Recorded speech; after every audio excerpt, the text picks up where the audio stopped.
What's up, guys? This is Maxwell Media Inc. I'm your host, Sir Maxwell. Today we are back for another queer-coded episode, and today we are getting into one of my favorites shows right now, Interview with a Vampire. I remember getting into Interview with a Vampire because I remember the movie back in the '90s.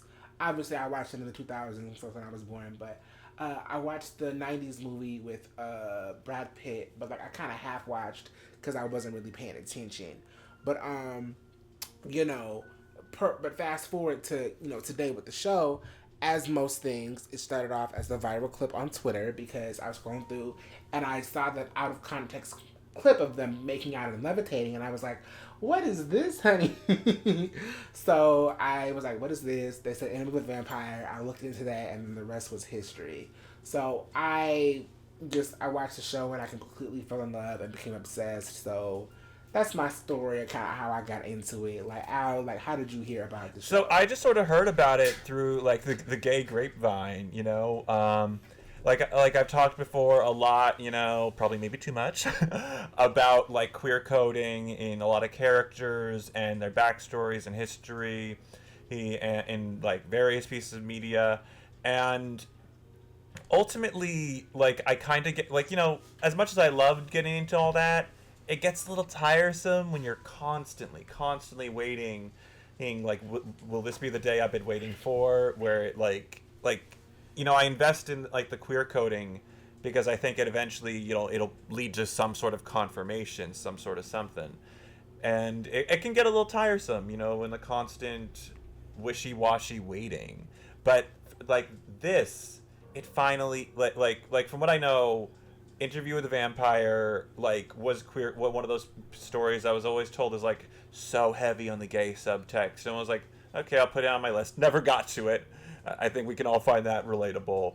But then I heard, oh no, it's not subtext in this. They're like gay and making out. Like I think it was the second episode or something had come out, and like one of Yeah. my other gay friends who's like, I think it was my friend who was very into vampires, like messaged me and was like, hey, this is actually a thing.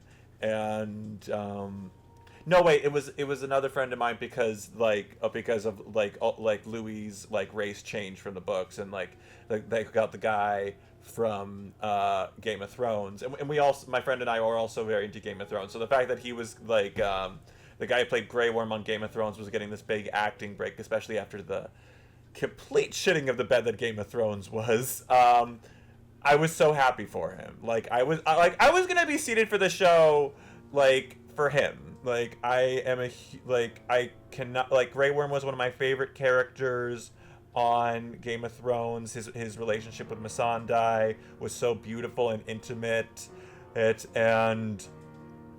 was really beautiful. And so when Jacob Anderson was like in there, getting in another, like he's very good at sensual acting. I just gotta say that very quickly, because like he does some sex scenes in Game of Thrones too, and like those were like super, like they weren't steamy, they were like beautifully emotionally intimate because he played a eunuch. And but like in this though, it's like he is having sex, but like sex scenes, but it's like the complete opposite end of like it is. Oof, I don't want to get too into it, but it is like it's damn, like what, like oh my god, like y'all are getting. And I think it's just like, because for me, vampires have always been like gay in one way or another. Now, obviously, like, well, not obviously, I say obviously for me because growing up, like, I grew up like during the Twilight Mania sort of situation where it was like Twilight was like the main sort of entertainment for vampires, and you either were like a girl and like, or like you were a gay or a girl who just loved Twilight, or you were a guy who hated that girls like Twilight. You're sparkly vampires, like that's so gay, da da da. Or but like even outside of that, like that negative context of it, like once I started, because I think for me, I really got into vampires like as a genre during my Buffy era. Now my Buffy era was middle school when I just started really getting into Buffy. So even though like there were no gay vampires on that show, unfortunately, like I don't know, just the concept of them was always very erotic and sensual to me. And because I am a fruit, like I've just always kind of attributed vampires with sexuality and queerness. I don't know. Yeah, yeah. I always have, and just being like an outsider from society, and no one can really know who I am, and it just feels very queer to me, and I think that's maybe subconsciously why I feel like more queer people like lean towards stories about vampires. I honestly think like the thing is for me like Twilight kind of ruined vampires for me at that age like the thing is I read a lot of like vampire books, but they were more like young adult like focus. Like there was Vladimir Todd, that's a very good book series, y'all should read that one. Oliver Nocturne, that one ended very weirdly, but like there was something very interesting about those characters and those arcs. It was like about it was about teenage boy vampires and dealing with their own thing, and I was very drawn to them and intrigued by their stories. Like Interview with a Vampire, I never really went near, and I didn't get into I watched Angel and Supernatural as a kid, like a teenager, and I really really loved those. Like the thing is, I didn't watch Buffy. I didn't watch Angel, knowing it was a spin-off of Buffy. I just was like, ooh, vampire detective, I love him, and falling in love with the cast that way. And because like back then TNT did not it showed Angel, but it did not show Buffy. Right, I remember because in the morning they would show Angel around 5 a.m., 6 a.m., and then they would do like 2 episodes of Angel, and then right after Angel they would do two episodes of Charm. Yeah, that used to be my shit in the morning. And I loved vampires were never that well executed, I would say, on a Supernatural. But I do I don't know. I fell very deeply in love with Angel, the show, and so the thing is, I don't know. I never really got the sensuality part. Angel's not. Angel is not a sensual sexy figure. He is sexy, but he's not he's a goof. He's sexy, but he's not sexual. Yeah, Angel on that show is a fucking goofball. He's a fucking weirdo at times. He's pernicious, but he's also really loving. The show was made as a deconstruction of the noir genre, and it's a central metaphor about being an adult. So I was more drawn to him and than anything, and I always kind of but he definitely was something that kind of. I don't know if it was a queer awakening for me. I think it was just there was something about that show that spoke to me because I was around that time that I had to be doing a lot of adult things, and taking care of a lot of stuff that honestly a lot of teenagers really, at least in my neck of the woods, didn't have to deal with. That it made me I don't know. It made me feel connected and nice. And Cordelia, oh my god, I don't want to talk too much about Angel, but Cordelia was my girl. Cordelia was that girl. I remember watching scenes of her because I watched Buffy all the way through before I got into Angel. So seeing Cordelia on Angel out of context was very weird because I was like, actually no, you a cool ass person, okay. But then seeing her on Buffy, I was like, I don't know. I'm gonna have to really hear you out because how do you get from season 1 Cordelia to season 3 Cordelia on season 3 of Angel? Well, the thing going back and seeing her on Buffy, I was like, who the fuck is this? I was right, who is this girl? I was the thing is once I watched the entire series through and then I got over to Angel. And then when someone watching the Passion of the Nerd series where he talked about how Cordelia is Buffy's shadow self, I was oh, okay, I get it now. But the thing is, I don't know, Cordelia. The thing is, I could see the echoes of her mean girl personality a little bit, but it honestly just read to me she was someone who was devoted. She was like she's a little snooty, but like ultimately she's very compassionate and loving, and she stands up for people. And like the thing is, she had chemistry with everybody, like not even like like she had a lot of romantic chemistry with David Boreanaz, or Angel's actor, but like she also had a lot of chemistry with like Charles Gunn, like his character too.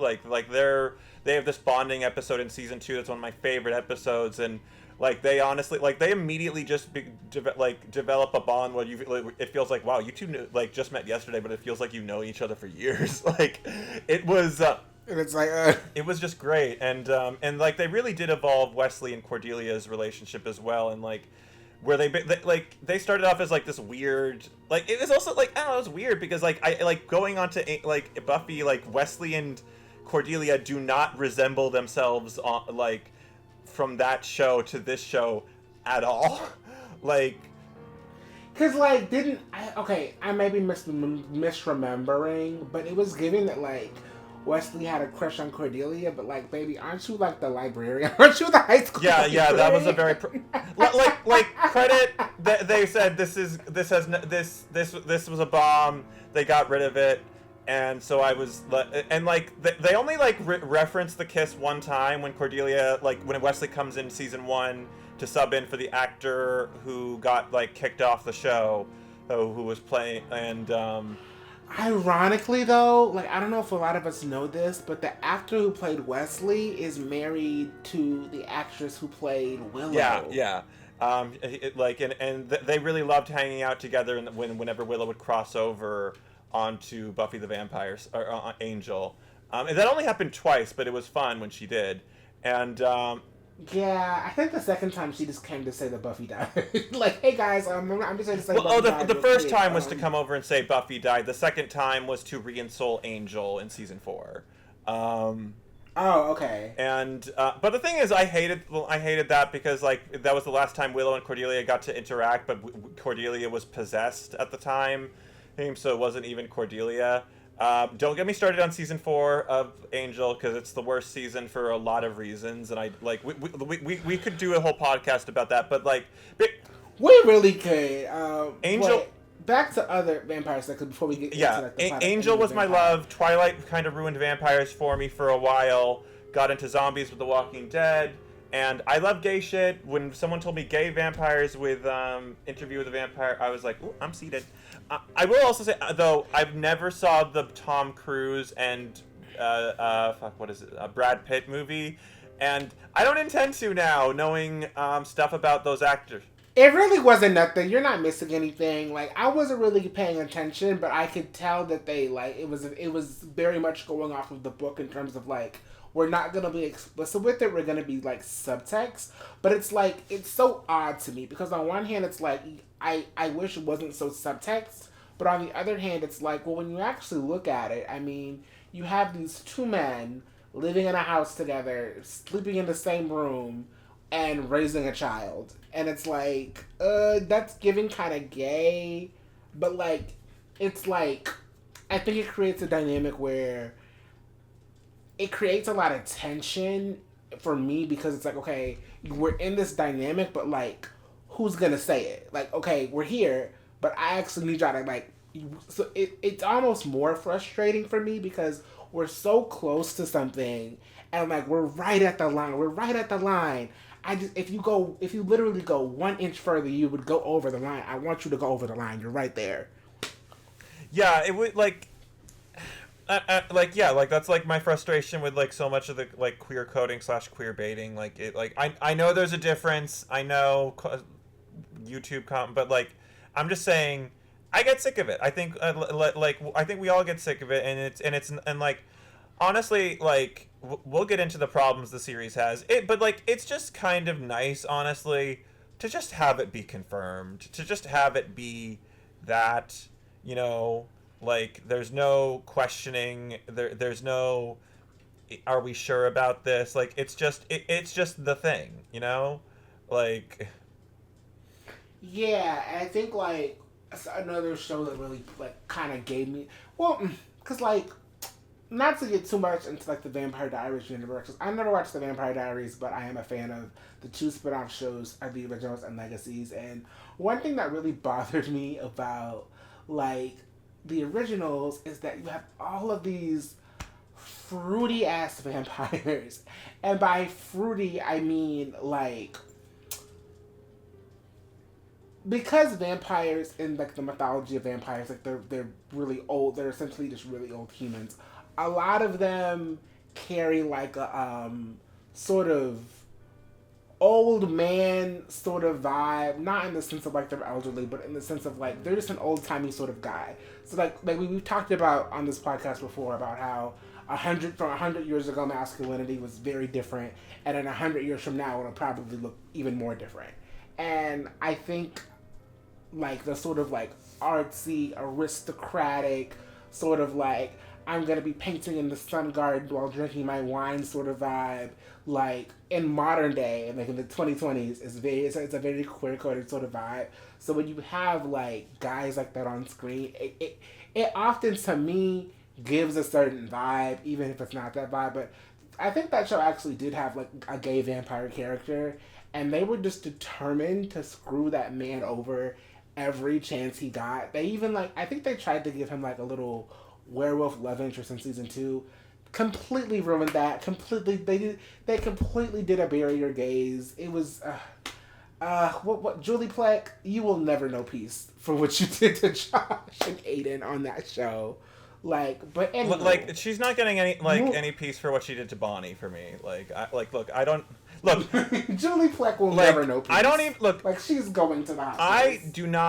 I have never watched like the Vampire Diaries, but I want to be clear here. I saw Fluffy Space Ninja's video breakdown of the stuff, and like he said this thing about Damien. Is that what it was? Or yeah, Damien and Bonnie, where he's like, look, I love platonic relationships, but yeah, what they did to Bonnie and refusing to let her and Damien date was racist, and I'm like, yeah.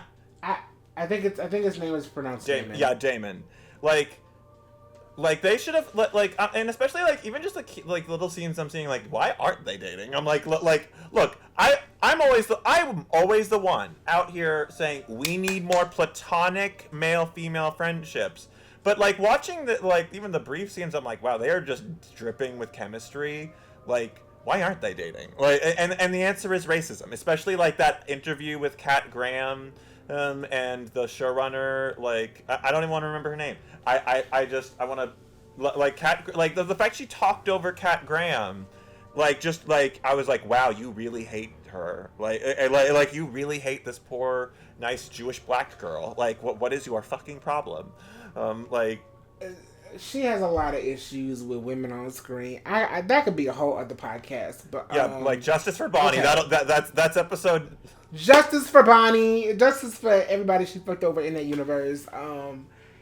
Yeah. So okay. So for Interview with a Vampire to set up, in case you do not know, I think it takes place in San Francisco, in I want to say the very early 1900s.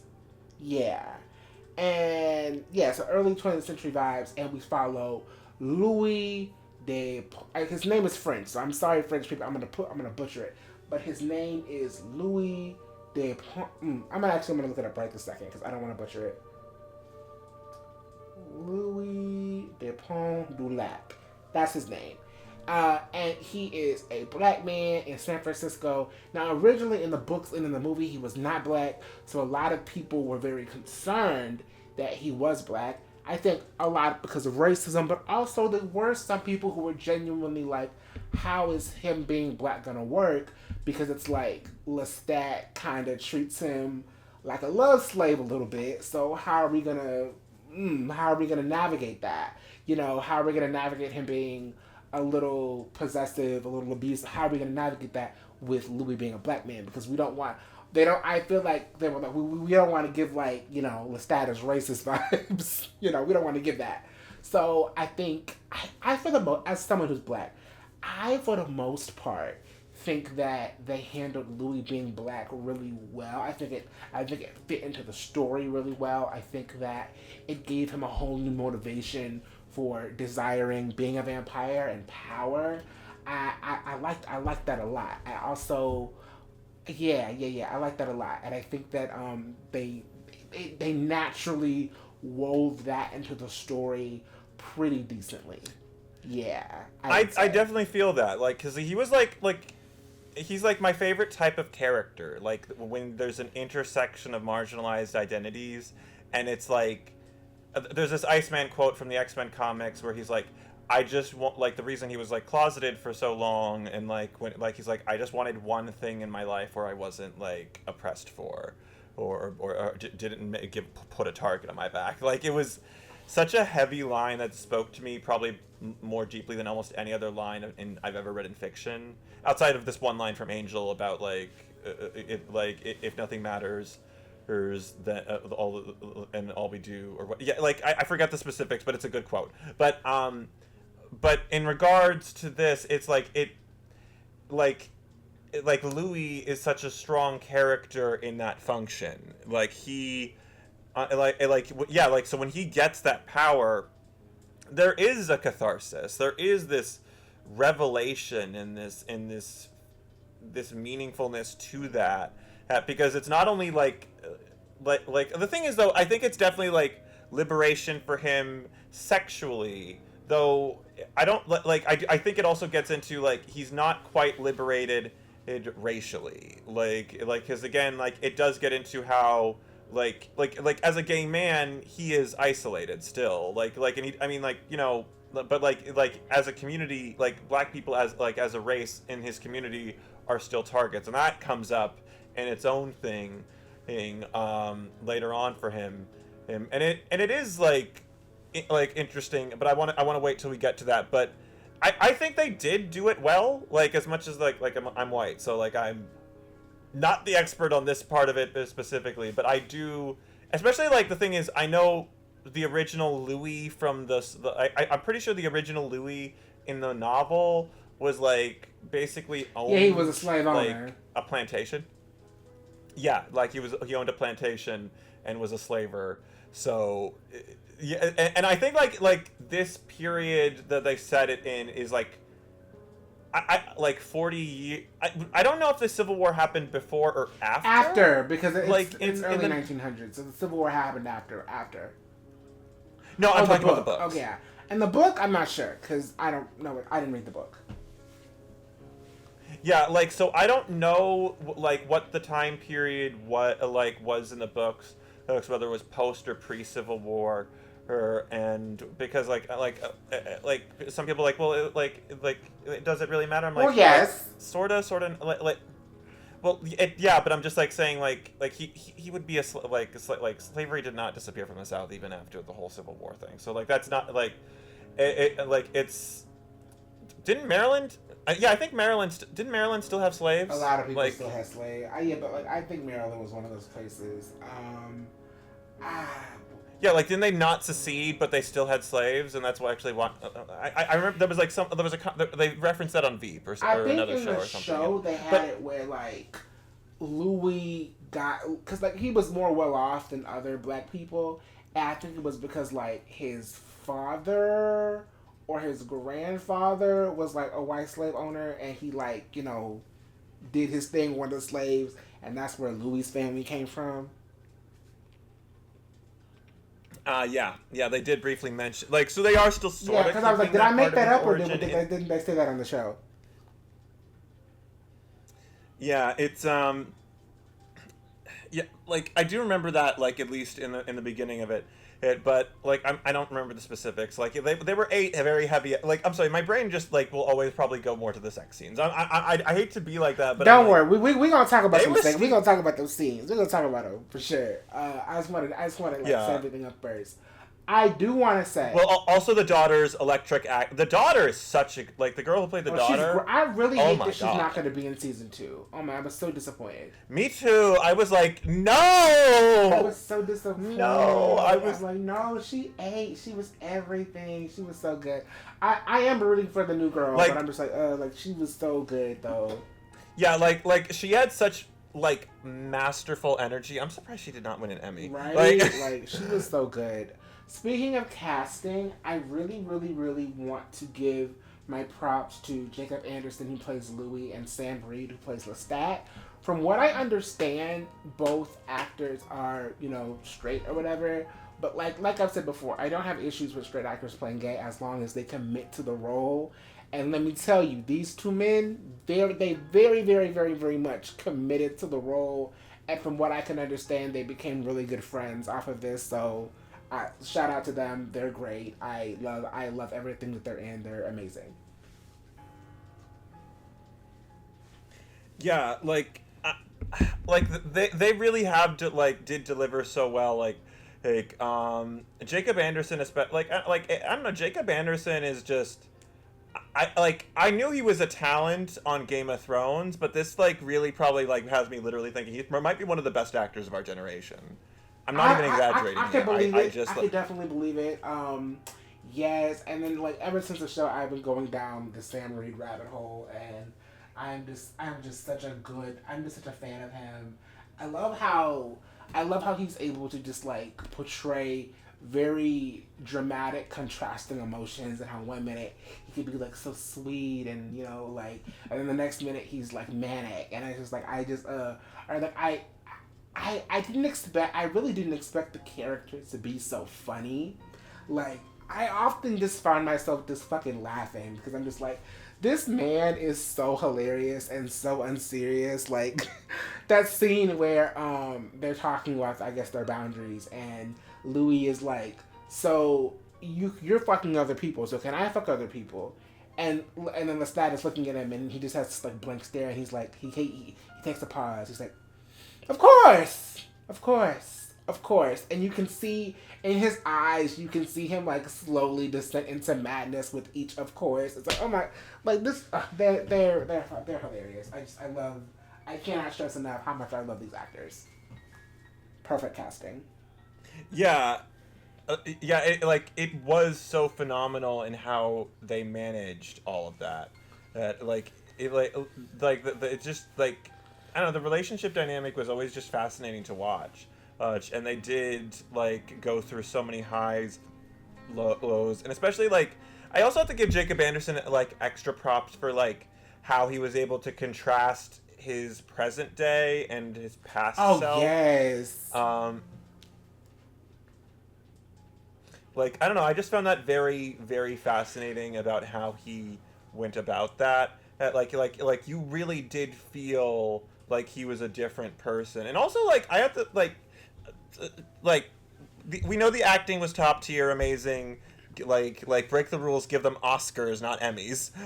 But I think the thing that was ultimately really, really fascinating to me as well was this series actually meaningfully pulled off having an unreliable narrator. Yes, that's another great point. Most series, they are not able to really execute that. I just don't think they really are able to. They do it very middling, but in this version, the fact that they were able to do is even the stuff about was it raining, and that scene with the other guy, and he's yeah, no, yes, it was it was interesting. So as very two people who have not read the books and really have not really engaged with the movie a lot, do you think it's that Louis is misremembering events, or do you think he's just straight out being dishonest? I think he's lying. I think he's being as honest as he can be. I don't think the thing is I don't think he's lying to himself. I don't think he's lying intentionally, but I think he's lying to himself. He is we see in the end. Okay, spoilers. We see in the end he is is in heavy denial about the fact that he basically went out of his way to make it so that Lestat could revive himself. They could have he could have killed Lestat fully donezo dead, because the guy he interviews, they discussed it very openly in that in the scene at the end. He says, "Why you burned that other vampire lady? why didn't you like burn him too? And I'm like, it's a good question. Like, So do you you could have think ended. he's in you think he's in like denial about like still loving Lestat essentially? Yes, I do like, and the thing is like, look, I don't like it like because I feel like getting into this part, but I like Lestat was abusive, like he like and so and like the thing is like I think like Louis very much has not been able to fully shed off like his attachment to Lestat You know and like what? Lestat very much Actually, before we get into the abuse, let's put a pin in that. I actually want to get to. okay. I kind of want to get into like how they meet and everything first.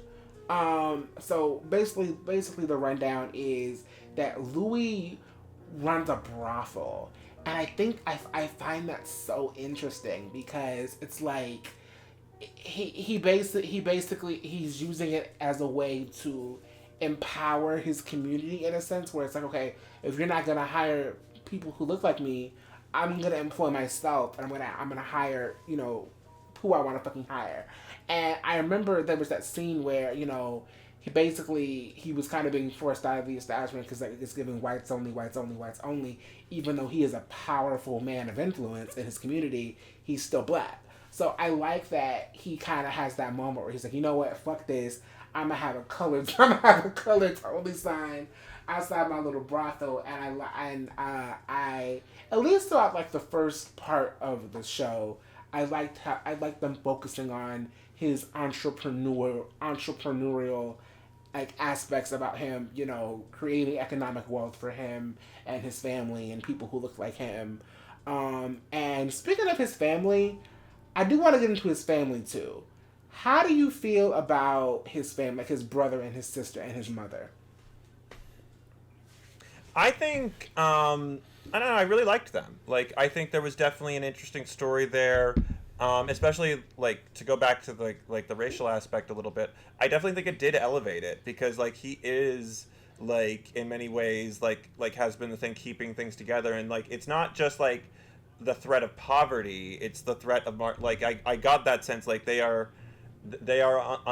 constantly under anxiety and threat in many ways, but they also are kind of like working and going about life knowing they did in a certain sense have a benefit that other members of their community didn't and like and I got that sense at least with the mother but like and Louis himself but his sister like like I thought like his connection with his sister was very sweet and like the deterioration of it was very heartbreaking but I also felt it was kind of sort of inevitable and I unfortunately think like look him hooking up with Lestat was very much, metaphorical for coming out.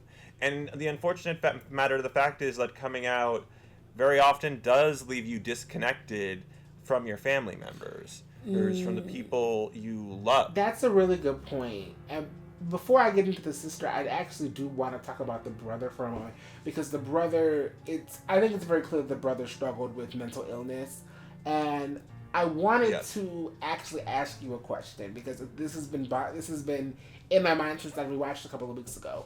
Do you think that the brother's hesitation, or I guess outright resistance towards Lestat being integrated into the life, because before it was kind of like an open secret.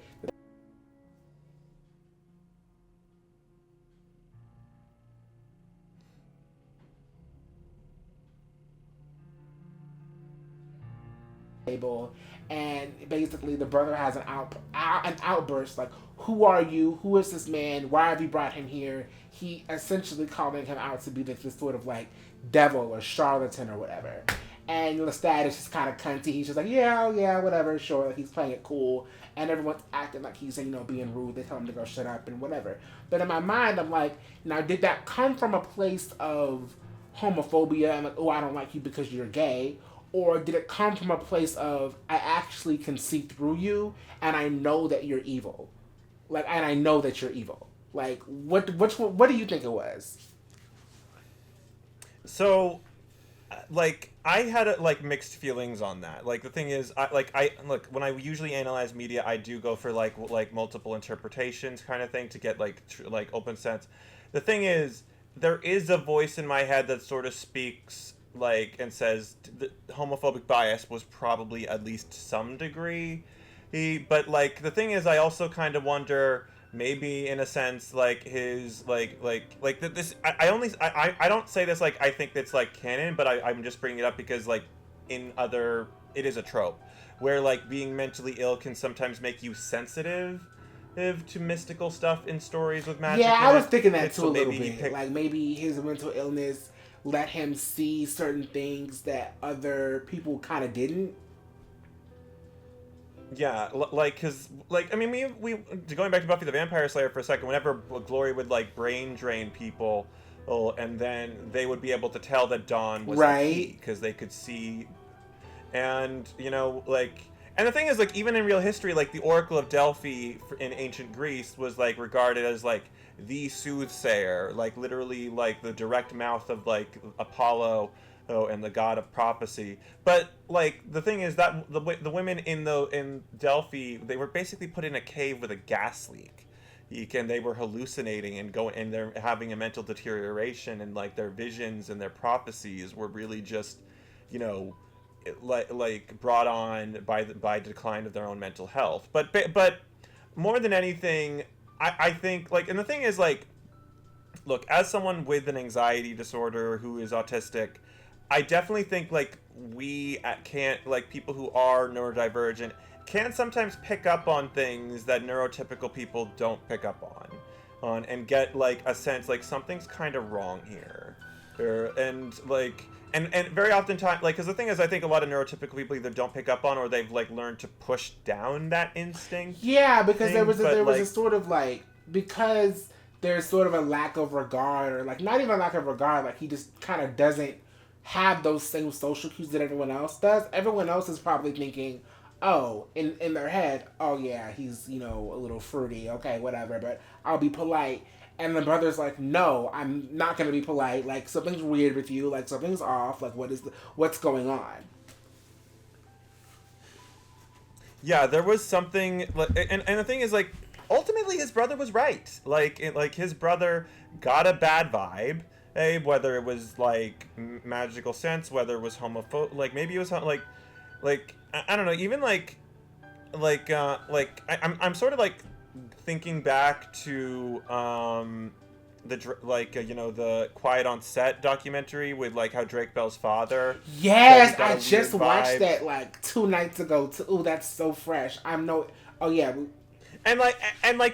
and people said, oh, well, maybe he got look, homophobia is never justified, but like sometimes, you know, like we can like end up kind of like not wanting to, like discarding that vibe, and like again, like okay, the line between like an instinct versus a prejudice is a very, very thin, extremely thin. Maybe even it's a squig. Like even maybe it's even a squiggly line. Like it's, you know, so, and like the thing is, I think even like I don't know, Drake Bell's dad in that documentary kind of like seemed to like think, oh, maybe I am being homophobic, and like was trying to reflect on his biases is a little bit like, but so I don't actually think he was, but like he, I think it's both with Drake. Okay, because let's be real, Drake Bell is still the same person who was like, I don't care what you come out as, Caitlyn. I'm still gonna call you your dead name. Like I definitely feel like that family is like kind of homophobic, but however, I think that at the time, because he cared about Drake's career and he didn't want to rock the boat, or maybe he's like, well, maybe I am having a problem, because I've said this before. If you're gonna be in the entertainment industry and like Hollywood, whatever, you kind of can't be homophobic, because like that's kind of everyone around you. Like not everyone, but like, that's a lot of people around you. So like you alienate a lot of people around you in the industry when you're blatantly homophobic like that. So I feel like he was trying to check that, but ultimately I feel like what he was clocking wasn't just the homophobia or wasn't just the gayness. I think it was weird. I think it was weird. Like when he would talk about, oh, he's constant, like you're touching him. Why are you always touching him? Why are you inserting yourself into all of his business? Why are you driving hours and hours and hours to go see a concert? Why are you taking my son? You're not his parent. Why are you taking my son to Disney World with a bunch of strangers that we don't know? Those are strange things. Like the thing is, and especially like, I don't want to get too onto this, but like there were other vibes there, like that. There was even a little kid, like who like clocked it, you know, like saw like, wait, isn't John Wayne like this guy has with John Wayne Gacy? Like what? That didn't ring alarm bells to any of the adults. Like the thing is, if I like look, if someone says, "Oh, I was friends with a serial killer," I'm like, I'm grabbing my kid, my niece, my nephew, and I'm running, and I'm calling the police, and then getting the kids inside, like getting a gun, getting a knife, like you know, like going full Gale and in Scream 6, like yeah, like just. But in any case, like the brother, like there was a question like posed about the brother that we get to back interview with the vampire, that he might like later down the line, Louie asked, did you did you kill my brother essentially? Yeah, and I'm gonna just be real here. I don't think that that Lestat did. I don't think so either. Because his brother, his brother just. Like, look, we have to understand the time period. There was not a lot of care and help given to mental health issues. Louis should not have let his very clearly mentally ill brother onto the roof. Like that was a very bad judgment call. Like he was just trying to be loving and connect with his brother and just kind of do sibling shit. But ultimately, like his brother lost his rationale. What that he had and made a choice he could not take back, and Louis, but I will say Lestat definitely took advantage. Oh, he for sure took advantage of that, and like again, later getting on to like him being abusive, he definitely used that the textbook abuser, like I want to separate you from your family and your loved one. I want to isolate you from everybody that can like see that this is some weird shit that I'm doing to you, for sure. Yeah, and it's in a way it's understandable because like I mean he didn't want to get caught as a vampire and he wanted to and Louis was a vampire now and he did try to he almost was tempted to eat right his niece, yeah right? we'll get into that too, like okay, but yeah, so after this whole situation with the brother and the funeral and all of this, obviously the family is very distraught. The mom did not take it very well. She blames Louis for it, you know. And it's all very, very sad and upsetting. And afterwards, it is a sort of thing where I think I'm getting the timeline mixed up in my head, because do you remember the scene where they kind of do sexy sort of things for the first time? And the other lady was there, Claudette, or was it not Claudette? But what was the name of Lestat's girlfriend? I do not remember. I think her name is Isabelle. I'm gonna call her Isabelle. But do you remember that scene where the three of them were kind of together, and you know it was, and then she asked, "Are you gay or what?" And he was like, "Oh, I'm bi." But essentially, he says I'm bisexual, and you know they are doing their thing. And then Louis pouts, and then he sends her away, and then they do their thing. Did that happen before or after he became a vampire? I don't remember. Okay, Lestat's girlfriend, like the blonde white, she was blonde and white, right? And there was a scene where that happened after he became a vampire. Gotcha. Okay. Yeah, because prior to that, there was a girl that was sort of in between things with them, the sex worker girl who was like working under Louis and who Lestat killed in the premiere episode. Yeah. like she was there, but like but like she was a different character from Okay, Isabelle. yeah, maybe I Like, was thinking of her instead of Isabelle. But anywho, but yes, so after the funeral or whatever, Lestat is like, hey, what's going on, bestie? And he's like, can you leave me alone? Can you stop following me? Like, what do you want from me? Like, why do you keep following me? And he's like, well, you're ignoring me and we're friends, so what's going on? So essentially they kind of have this cat and mouse back and forth sort of thing. And, I'm remembering it now. They had that little sex thing before he becomes a vampire because they have a little sexual encounter. And then after that, Louis goes to the church to make a confession and to pray.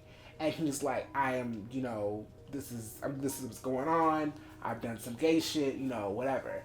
And I think this scene is like, it encapsulates exactly who the fuck Lestat is, where it's like he is savage and he is monstrous, but at the same time, simultaneously, he is also loving and tender and I know this is murder, but I almost want to say it was like sensual. This primitive country has picked you clean. It has shackled you in permanent exile. Every room you enter, every hat you are forced to wear, the stern landlord, the deferential businessman, the loyal son, all these roles you conform to, and none of them your true nature. What rage you must feel as you choke in your sorrow. The first time I laid eyes on you, your beautiful face, I saw that sorrow. I did not know how it got there or why. It was so voluminous. I can take away that sorrow, Louis. At the same time, the way he is just ripping everyone the fuck apart. And, so he rips everybody apart, and the church is bloody, and, Louis is like, obviously he is terrified, because, like, what the fuck is going on? You just ate a motherfucker. And, he's, like, crying and shit. And, essentially the stat gives this beautiful monologue about how you have so much rage inside of you, I see how they look at you, they being the white people, and you are so smart and beautiful and powerful, and you can be all these things, and I can give you this gift, and we can be together, and I truly love you, and God isn't real, we are the gods, essentially, this beautiful monologue he gives to.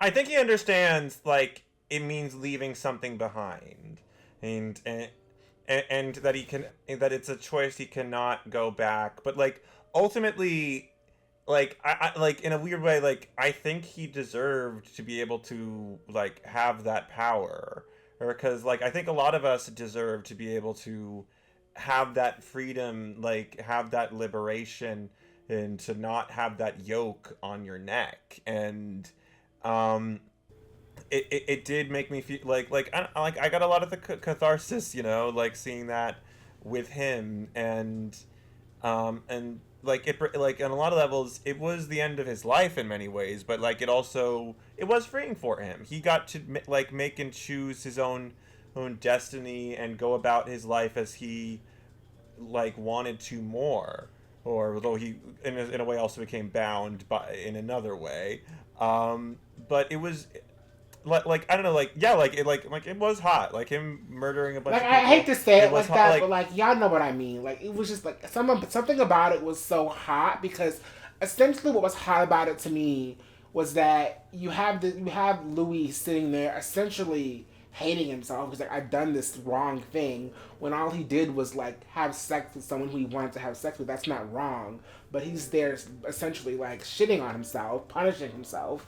And, Lestat is like, no, like, fuck that, fuck this church, fuck all of this, like, no, that is wrong, and there's nothing wrong with you. You are beautiful, you are powerful, you are strong, like, he essentially is like, I picked you, I chose you, I love you, because essentially you are better than everybody else in this fucking town, but everybody on this town shits on you because of who you are.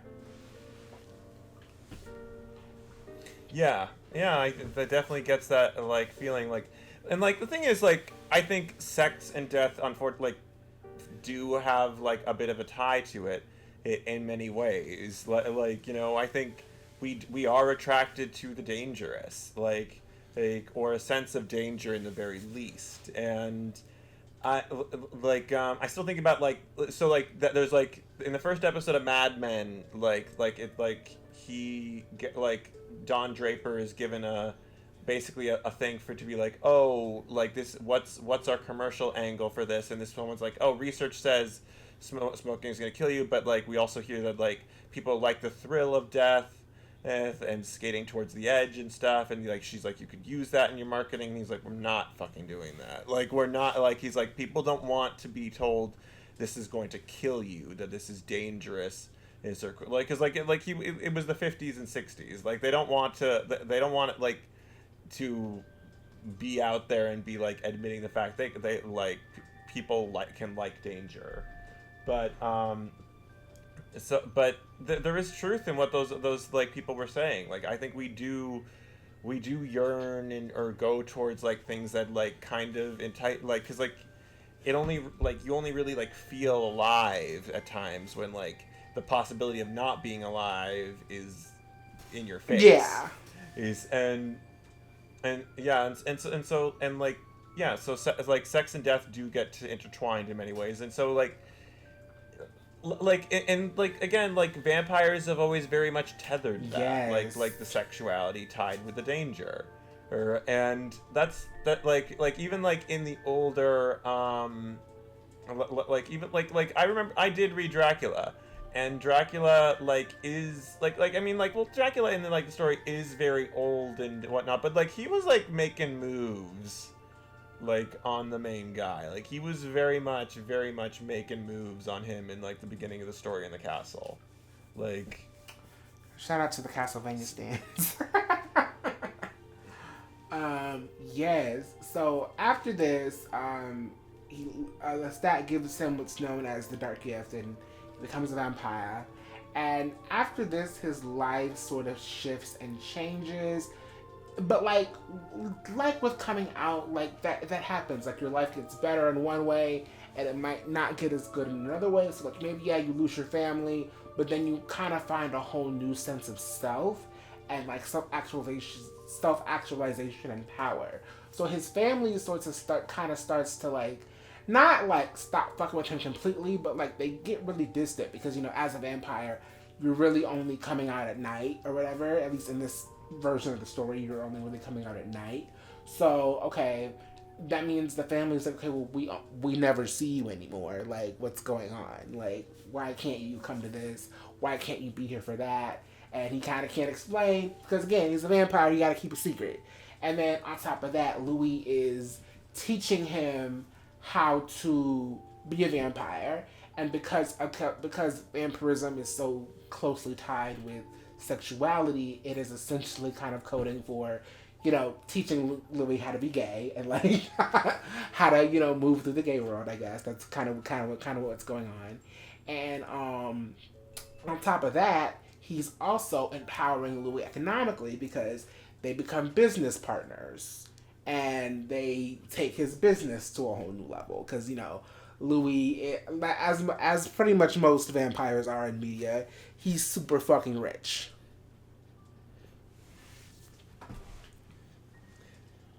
Yeah, like, I mean, like, you know, it makes sense a vampire would be rich. You know, they're walking around all the time. Like, yeah, and it's like you have so many fucking years to accumulate wealth. So it makes sense that he's rich. And then, you know, Louis, but then see, there's also other barriers to their relationship still, because yes, you know, they're both men, but Louis also black. So whenever, because, you know, because Lestat is a bougie vampire, he likes to, you know, go downtown. He likes to go to the opera. You know, he likes to go to the theater. And whenever they do that, Louis cannot just sit down with him and enjoy the music. he has to be the butler. He has to be the guy in the back, sitting in the back. He can't really be like they're vampires and they're all powerful, but they still are confined by society. And I found that so telling, because it's like, on one hand, it's like Lestat knows that this is an oppressive, fucked up thing for him because he mentioned it in his "Let's Be Vampires" speech. But then at the same time, it's like, not that like I'm sure like he knew that like that this bothered him, like having to like do this in public, but I don't think he really empathized with him completely, if that makes sense. Like, yeah, like having, because he kept being like, oh, he kept reassuring him that it was okay and that, you know, fuck society or whatever. But like, you're still engaging in this activity where he has to be a second-class citizen to you and essentially act like you're a slave or, you know, black person for hire. And I'm not saying that Lestat should have given up going to the theater and dressing up and being fancy, but what I am saying is I don't think it was really fair for him to continue to subject Louie to that, even if Louie said he was fine with it. Yeah, like, you know, like, because ultimately Lestat's not a very considerate partner, or he kind of just wants Louie to very much be like in service to him, like his desires, his wants, and while he does that, like, while also portraying it like he's doing Louie a favor, which, like, I guess in some ways he is, but like, for example, he'll be like, oh yeah, we can do this and we can do that, and this is your coffin, and da da da, and it's like he's presenting it like he's like doing him a favor by showing him these robes, but like this is actually Lestat's kink. He likes this. He likes finding like young, beautiful men and sort of ingratiating them into his lifestyle. Like, so this is more of a thing for Lestat than a thing for him. Like him showing him how to use his powers. Basically, like he's kind of creating like a plaything. And I'm not saying that the love he had for Louie was not real, because I do think he loved Louie. But just because you love someone doesn't mean that you show that love or express that love in appropriate ways all of the time. yeah. You know. But let's get to the moment that I feel like we've all been waiting for. Let's talk about the sex. Let's talk about the sex. So, their first real sex scene, they start levitating. They start levitating. How did you feel about that scene? I was like, like I was just like, wow, they're going for it, and I was like, and they just kept showing more and more, and I was like, wow, like I was just like they are getting up to it. Like I was just like, holy mother of God, like I don't know, I just can't put it to words how like shocked, but also like I was having a ball, like I was having fun. And I was like, hot damn summer jam. Like, it really just, oh my God, I could not stop. Like, I was in love with it. Genuinely, like it was intimate. One of the best performances of that kind of scene I've ever seen, no pun intended, in my life. Like, I think that I have no issue with straight people playing these roles, but you gotta commit to it. And these guys, they definitely committed to it. I definitely like they just, I don't know who the casting director is for this show.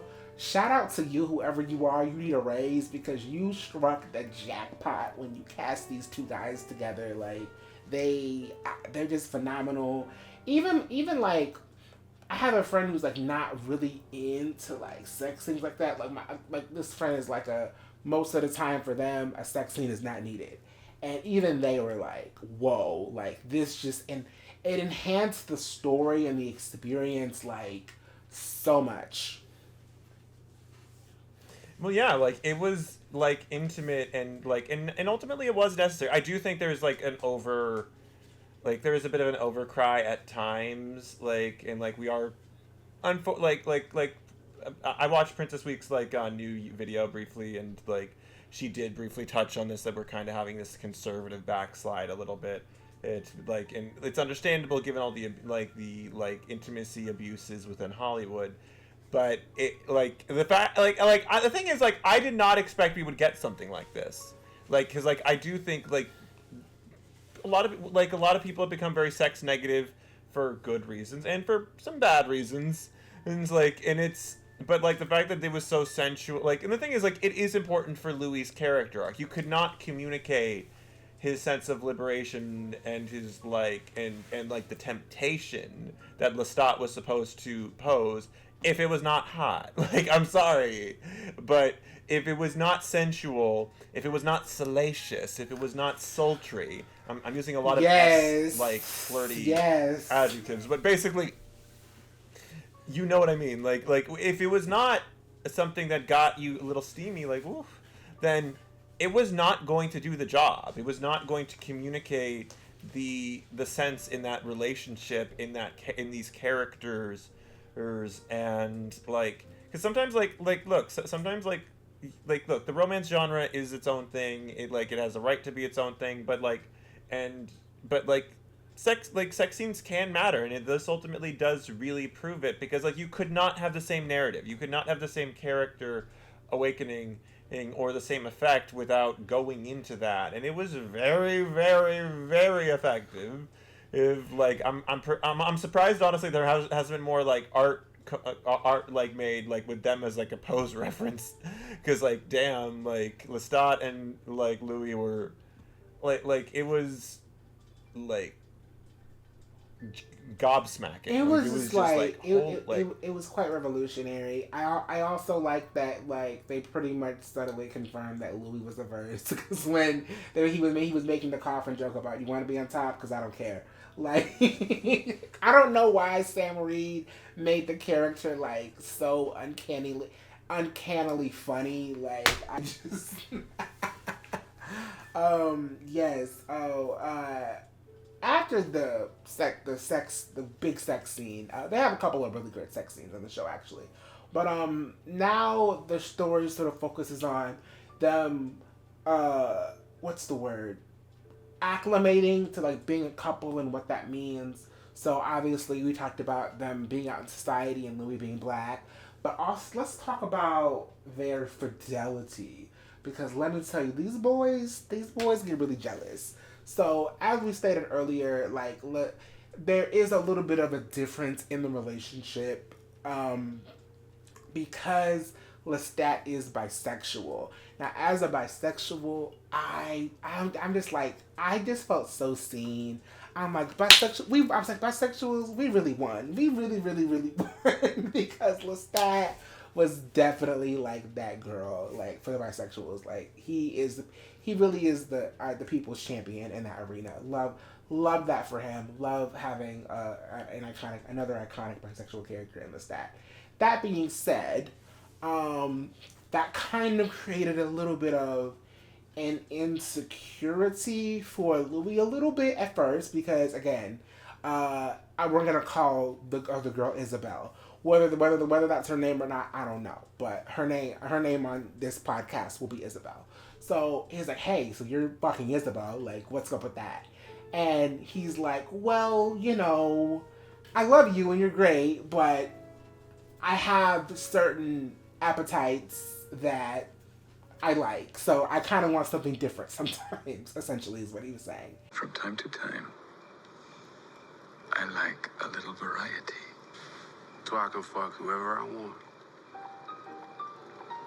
Of course. Of course. Of course. As long as you come home to me. And I know some people are like, oh, you know, it's getting like gritty bisexual, but I don't think that was like necessarily like indicative of, I don't think that's indicative of bisexuality as like a concept.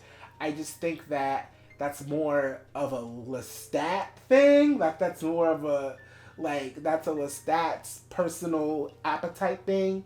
Like I don't think they were trying to portray that because Lestat was bisexual, that's why he was so insatiable. Because if he was just gay, like if it wasn't Isabelle, it would be Isaac. You know, it would just be another guy.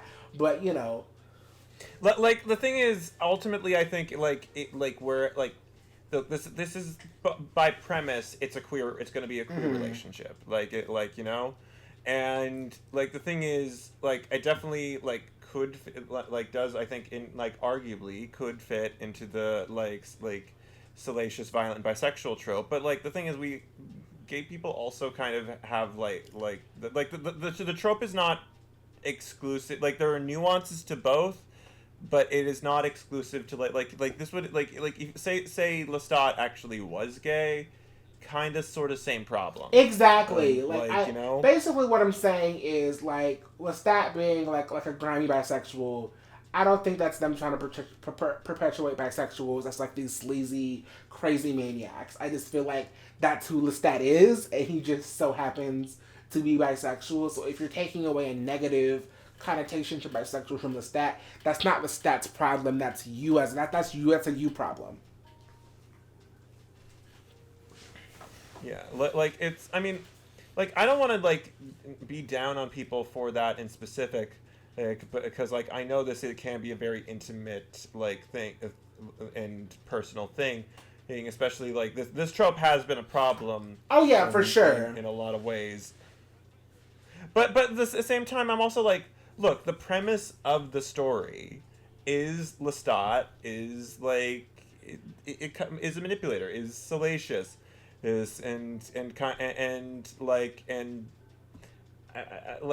don't think anything you can't really do this type of plot without that's just kind of inherent to the premise. It's just the vampire boyfriend in general has always kind of been really problematic, whether that's Edward and Bella, whether that's Buffy and Angel, or Buffy and Spike, or Elena and Damon, or Elena and Stefan. The vampire boyfriend is never this perfect healthy relationship. So I think if you apply that to the gays, it's still the same concept. Yeah, it's so I'm I don't know, I'm okay, with all this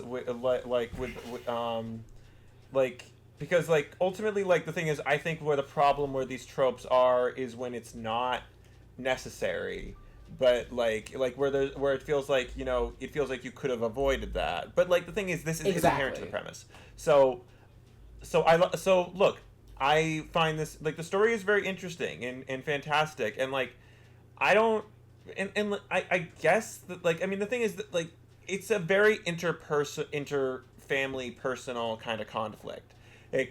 Louie is basically dating a supervillain, and again, this was based on what these novels are 40 years old. Yeah, these are old books. So even if we want to use the argument that they're that the premise is rooted in these problematic things, it's adapting something from a time where we didn't have as much of a language and open ability to discuss and highlight these issues, and we can't have the sort of story without changing it completely.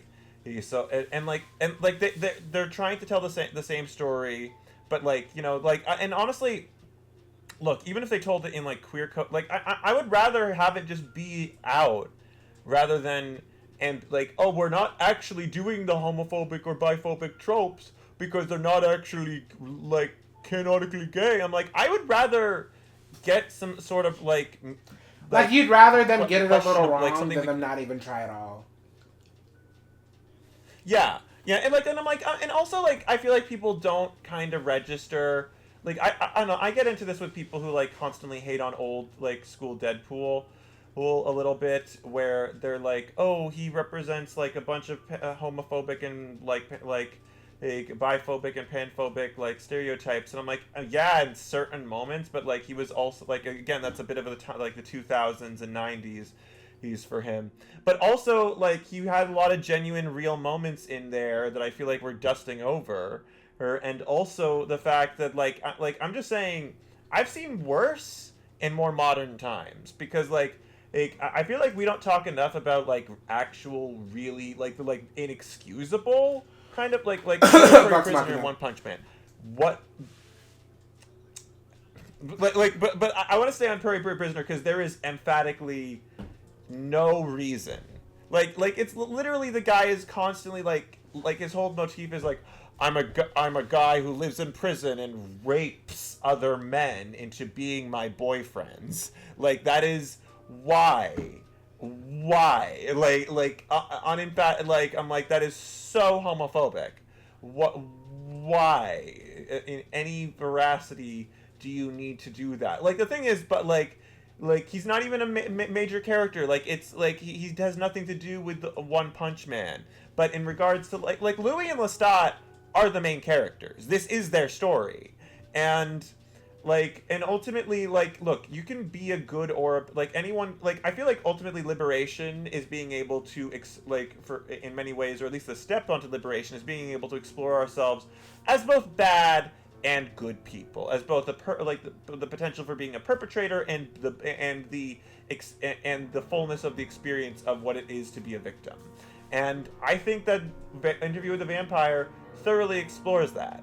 Like, so I like I like that, and like it's meaningful, and it's also just kind of freeing. Like regardless of how you feel, for me, it's just nice to have this sort of like story, to have it be able to be out like that, just to be able to engage with it, to not have to constantly be willy-nillying or having all the extra conversations, just be like, it's fucking gay, these are the characters, let's talk about it. And like getting to the meat of it. Yes. Now, speaking of somebody meat, because not to make a sexual innuendo, but anywho, like speaking of that, like because Lestat is bisexual and he's messing with Isabelle or whatever, like Louis is very kind of jealous. So he is like, okay, well, if you can fuck other people, can I fuck other people? And Lestat is like, of course, even though like he doesn't really quite understand what he's agreeing to until after he's agreed to it. So now he's like, oh shit, like, what the fuck? So Louis takes him up on his offer. Okay, so he meets a guy that he used to know back in the day. And, you know, this guy friend is queer. They go out to the woods to have a little, you know, hanky-panky. And then he comes back home to Lestat having a sailor boy party. And with a bunch of these white sailor boys. We could have an orgy. You can fuck them. I can eat them. Get him out of here. Well, now that I know you have a type, I thought you'd be pleased. Let's start. Oh, joy, oh, boy, where do we go from here? Not funny. What can I say? I'm a lot. I'm not perfect. I knew it. I knew you were there. Yes. You jealous? Yes. I don't like sharing. What about Antoinnette? It's different. I don't have feelings for her. He did me some face and I drove him home.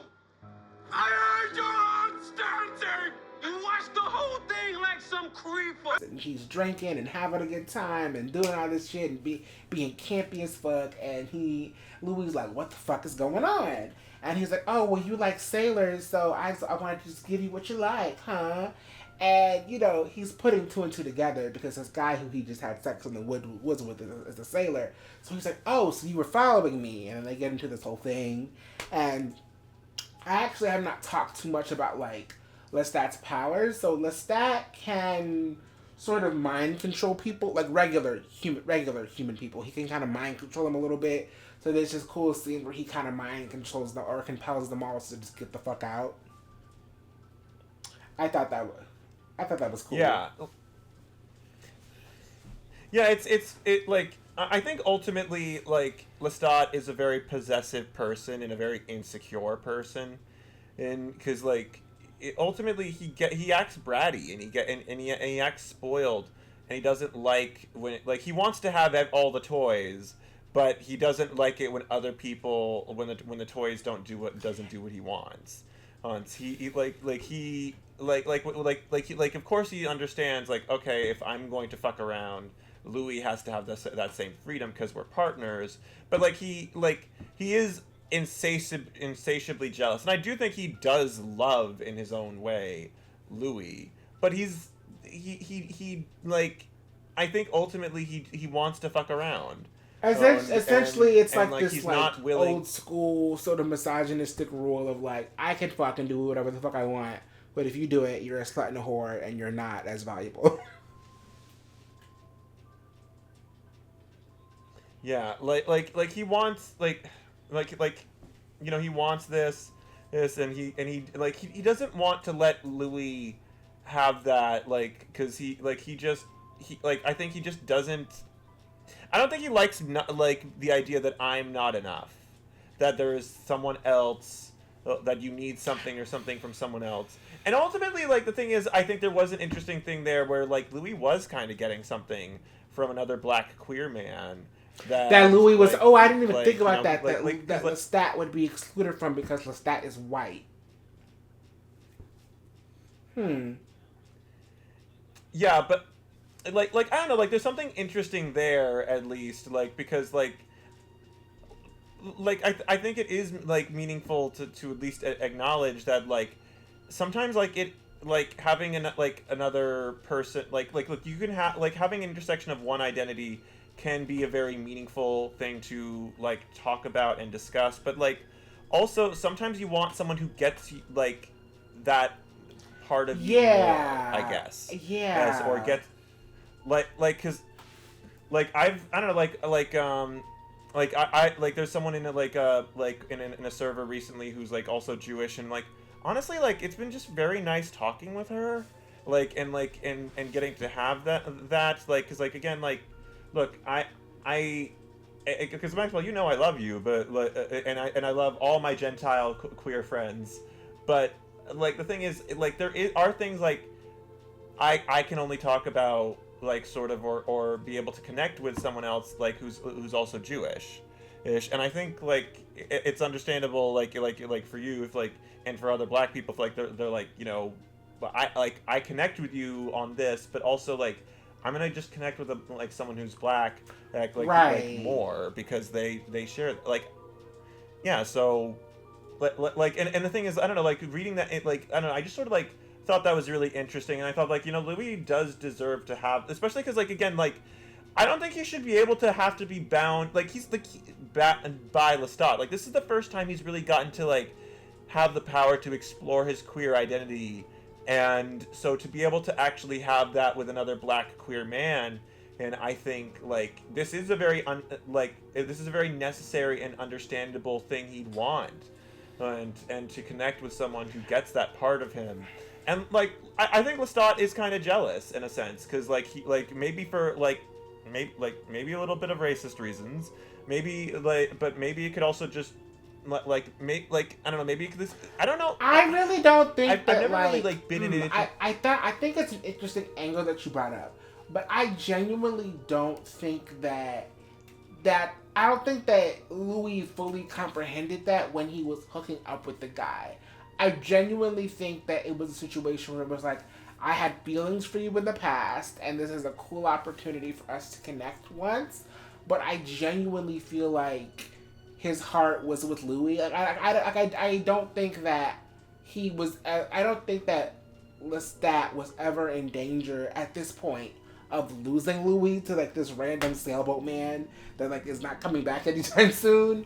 So yeah, and plus on top of that, and I think this is another thing that Lestat was too dumb to comprehend, but because Louie is now a vampire, that kind of puts the kibosh on most, if not all, future connections he makes with people. Because it's yeah, I want to fuck you, but I can't really be with you because I want to eat you. So that vampirism aspect is kind of, especially because Lestat is his maker, which adds another kind of power imbalance to that. But the vampirism is always going to connect him to Lestat and make Lestat his number one. It's because think about it. It's he was fucking him out in the woods in the middle of the night. But they couldn't have stayed out of there all night because he has to be inside at a certain time so they could be in the coffins because, you know, the sunlight and everything. Like, the vampirism is a really huge aspect of that. And I feel like Lestat didn't really process that. And I think Lestat, again, not to do too much with the bisexuality of it all, but I do think it's fascinating because I think what Lestat meant by variety, I think he was talking about gender. I think he was talking about sometimes he's like, I like to fuck women still, I do.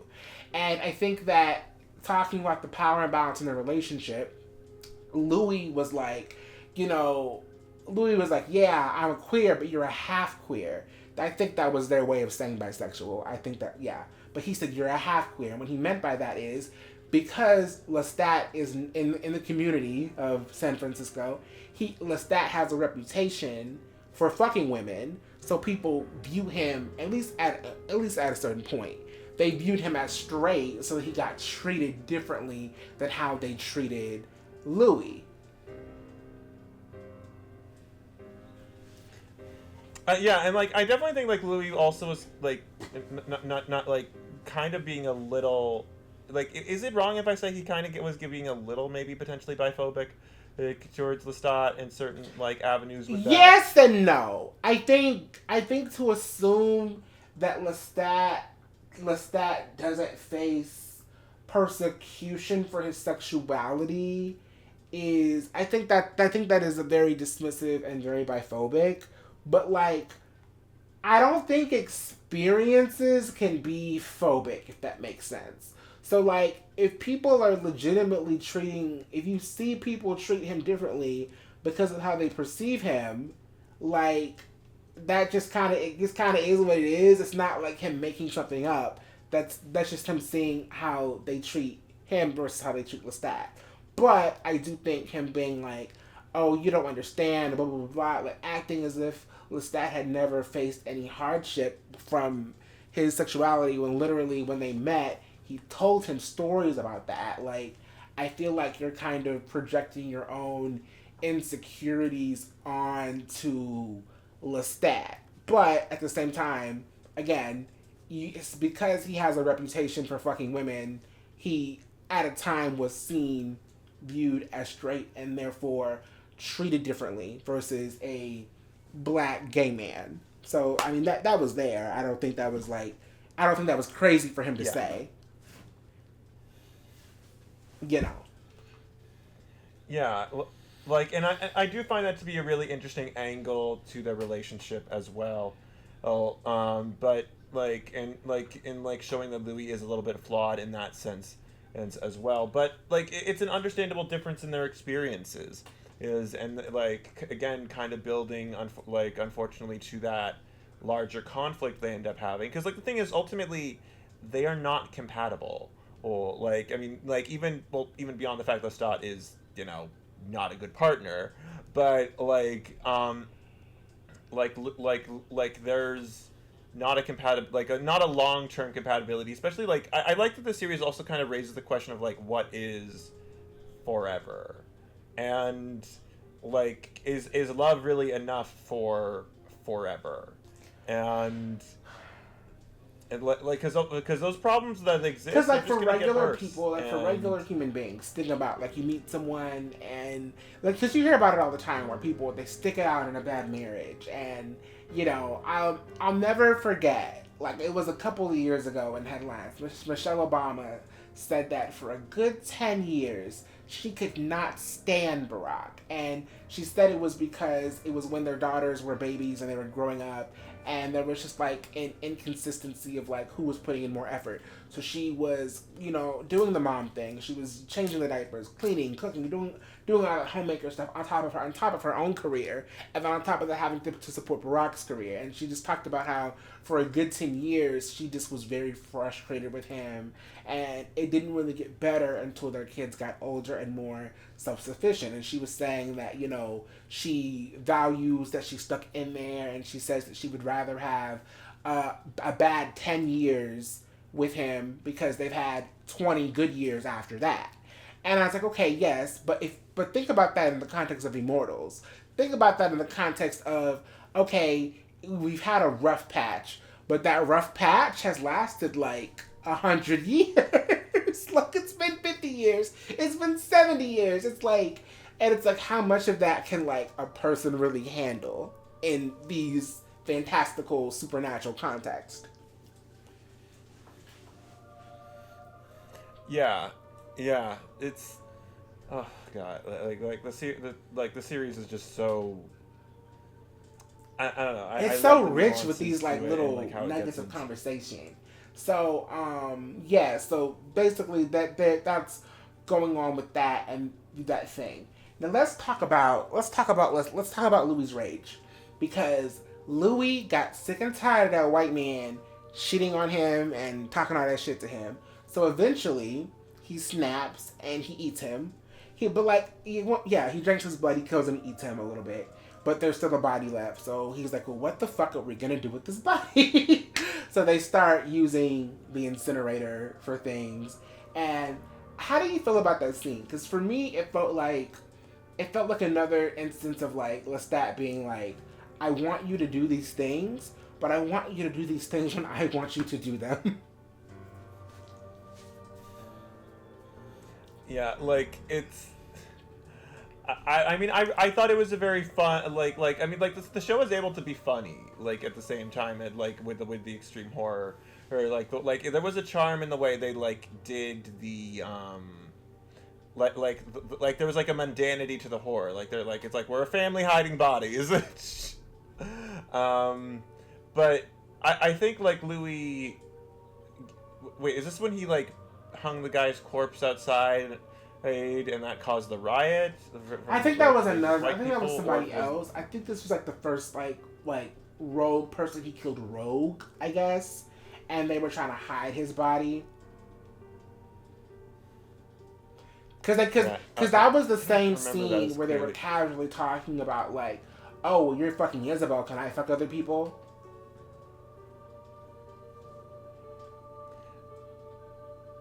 I'm having a tough time. Yeah, I'm remembering it because they were, while they were talking about that, they were also burning that body. Yeah, but are you ready to get into like Claudia? I love. Are we ready? Claudia. Are we ready to get past their honeymoon phase and get into Claudia?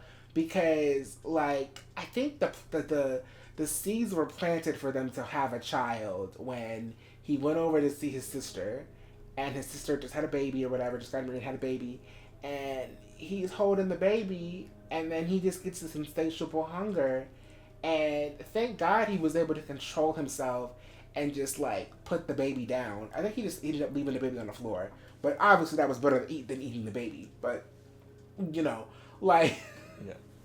But like it definitely was like a metaphor for like his hunger and desire to be a parent, but which also like created another like issue in like his relationship with Lestat, because Lestat he didn't want no kids. Very much giving like, which like props to him for knowing that, but like Louis really did, and like I really loved their father-daughter bond. It really did feel really powerful and beautiful. Do you feel like Lestat at any point ever viewed Claudia as a daughter, or do you feel like he always viewed her as like a pet for Louis? I always think he kind of just, I don't think he viewed her as a pet or as a daughter. I think he just viewed her as a threat. Even from the beginning? Yeah, like I think he humored Louis, that he thought that like, oh, Louis will fall out of this, that he'll realize this and will send her on her way or do whatever. But like the thing is, I feel like if he ever really saw her as a daughter, he would have come to her aid when that happened. Yes, because I know what you're talking about. I forgot. Oh my god, what the fuck? I think the way I always thought of Claudia in context to Lestat is, I don't think Lestat ever viewed her as a daughter. I think he viewed her as a pet for Louis. I think he viewed her as like it's like a situation where it's like, my wife is nagging me to get a dog. Like, I guess I'll get the dog, and it'll be her dog and whatever.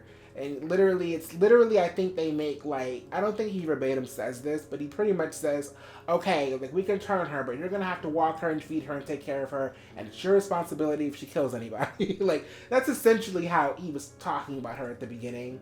And, you know, he played along at times, but, like, in terms of the whole family shit, like, they would have family outings, go to the movies, walks in the park, reading, family dinners, shit, like, they would do shit like that. But, like, it really just kind of felt like Lestat he would have a good time with it, but, like, he was doing it because it was with Louie, and it's what Louie wanted to do, and I don't think he ever really viewed it as, like, I want Claudia, because I love Claudia as a daughter.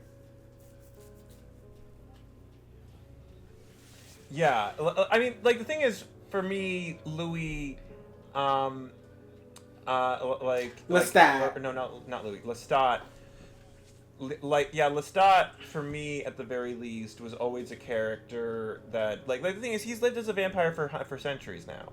And I think the thing is, he probably has a very different sense of family, or in that sense. And, like, Louis is a much more freshly made, like, and I forget, was Lestat even, like, really raised in a family? I think he was, like, an orphan, and I think the vampire that turned him found him in an orphanage, if I'm not mistaken. Yeah, so, like, the thing is, in that capacity, like, Lestat has never been raised in the same interest or the same capacity or the same, like, desire. And he's also had centuries of just not, like, and I feel like that's the thing, like, we don't realize either, like, not just, like, that you were raised without that concept altogether, but you've now lived your entire existence, especially, like, an existence that goes beyond the mortal comprehension of a usual, because, like, the thing is, as we age, we typically do feel a sense of, like, settling down, you know, and the need to change and to adapt. But, like, vampires by concept are beings that do not change. Like, they never have to worry about aging or changing things up, really, unless it's, like, a survival thing. And most oftentimes they just run away. Like, they don't really essentially need like to, they're frozen in time, like, and they don't grow up. Like, I remember, like, Passion of the Nerd talking about how the vampires on Buffy, because the vampires on Buffy canonically don't have a soul, and the soul on Buffy is a metaphor for, like, you know, your conscious, your maturity, like, your ability to grow and change. And I think very similarly to Lestat, he is sort of frozen in time, frozen in his trauma, and just frozen at the point in his life where it's like, I don't really give a fuck about any of these things, and me being powerful and immortal doesn't really help. These personality flaws about me, they just kind of make them worse and exacerbate them. Yeah, and the thing is, though, I do feel like there were moments, like, where, like, I feel like, I don't know, I remember there was, like, a moment where, like, Lestat, like, seemed to, like, grow almost a real attachment to her, but, like, where he almost, like, plays with the idea of thinking of her as, like, genuinely as his kid, but ultimately I feel like he turns away from it. It's, like, because he just doesn't, like, I don't think he really sees even Louis as a husband. I think he sees Louis as a lover he wants to keep around. Yeah, I think he sees him as, like, again, like, because I think, I remember earlier in the series, Louis was like, have you ever done this before? Like, essentially make a boyfriend. And he was like, there was this boy, like, this beautiful boy, and he was, I think he was a singer, he was some sort of musician. He said, oh, I met this beautiful boy a long time ago, and it didn't end up well, or whatever. I think he was referring to Armand.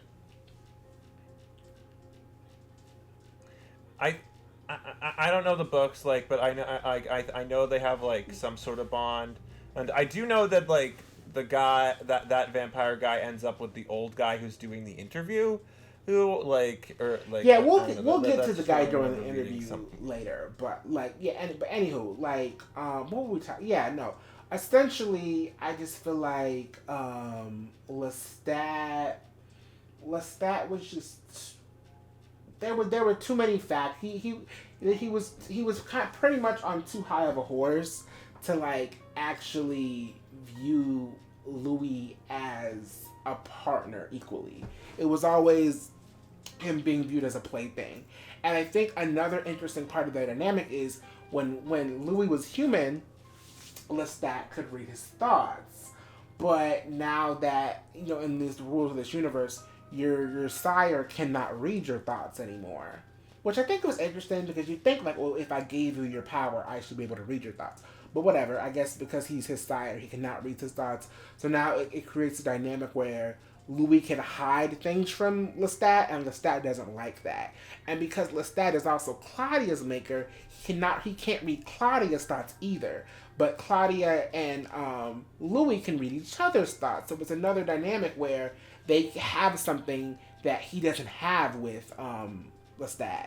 And it makes Lestat feel like an outcast. It makes him feel like he's on the outs and they're keeping things from him.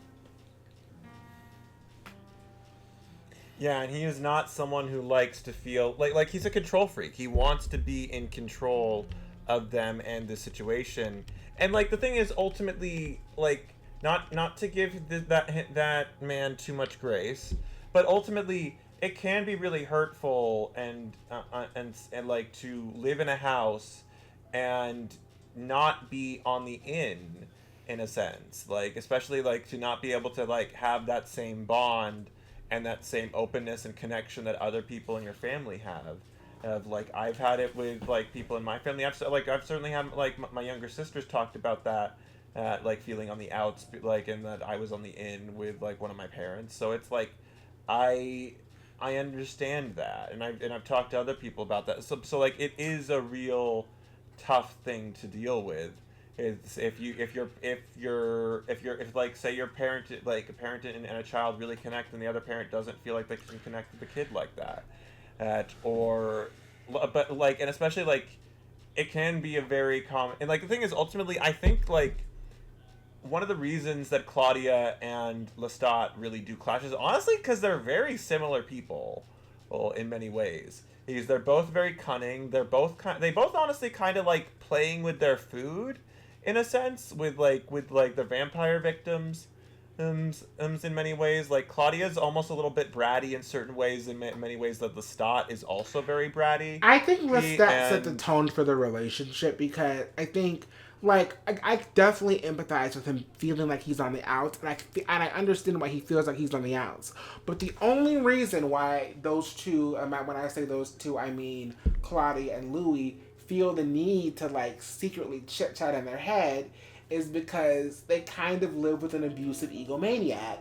And he sets a tone, and he sets up an environment where they feel like they cannot openly express their emotions and feelings and be heard. So, like, he sets the dynamic for that. He also sets the dynamic for the relationship because once Lestat understood that, oh, this girl is a lot like me. She likes to play with her food. She's cunning. She's insatiable. Like, I feel like he very much, and he pretends to do this. He pretends to take her under his wing and really train her and take a real interest in her. But that was less about her and mentoring her and more about him keeping a lid on this thing he's created. He's like, it was more of a way to like keep your enemies closer sort of thing, rather than taking an actual interest in Claudia. Yeah, and the thing is, I ultimately think Claudia picked up on that, and that was something that really frustrated her, especially as like, because I think like she does want like a parent, like she wants parents, like she wants these two dads, as in like like Louis wants that as well, but like I think like ultimately I think like the ball was always in Lestat's court, but like Claudia was smart enough to realize he's dangerous. He does not want a connection like that with me, and not only that, she understood like that she's like, I think she understood like he will hurt Louis, and then like that there will come a day where Louis will do something that Lestat does not like, and Lestat will lose. And that happens. Now, before we get into that, I want to talk about how about Claudia and her dilemma. So essentially, Louis finds, because there are riots that happened for something that he did. He killed someone and riots happened because of it. And he finds Claudia in a burning building and he wants to turn her into a vampire to save her life because he feels guilty. He feels like she would not be in the situation if it were not for him because he started these riots where the fires came from. So again, we talked about why she was turned. Now, Claudia is 4. Now, they aged her up because in the book she was like a little girl, but in the show she's like 14 years old. I think the actress was like 16 or 17 at the time, but like the character is like 14 years old.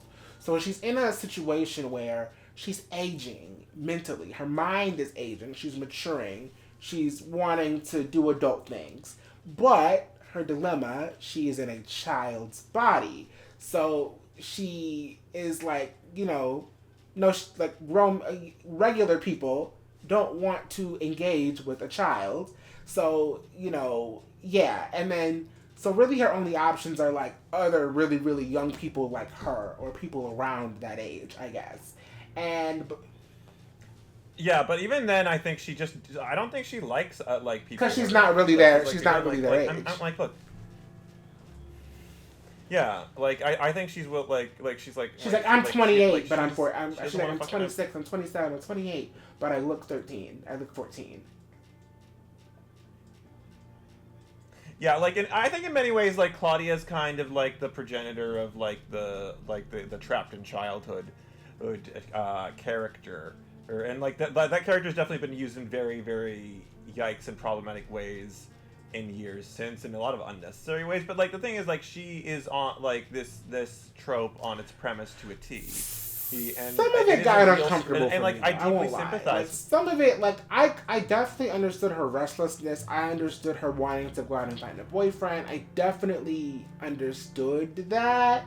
There was this one argument that she got into with Louie and Lestat, where she was pretty much talking about she wanted to turn someone into a vampire, and she was talking about her sexual frustration. And essentially she said, all right, well, which one of y'all are gonna fuck me? And I'm like, what? I just feel like they focused on her sexuality a smidge too long. A smidge. I feel like I definitely I don't hate that they did it.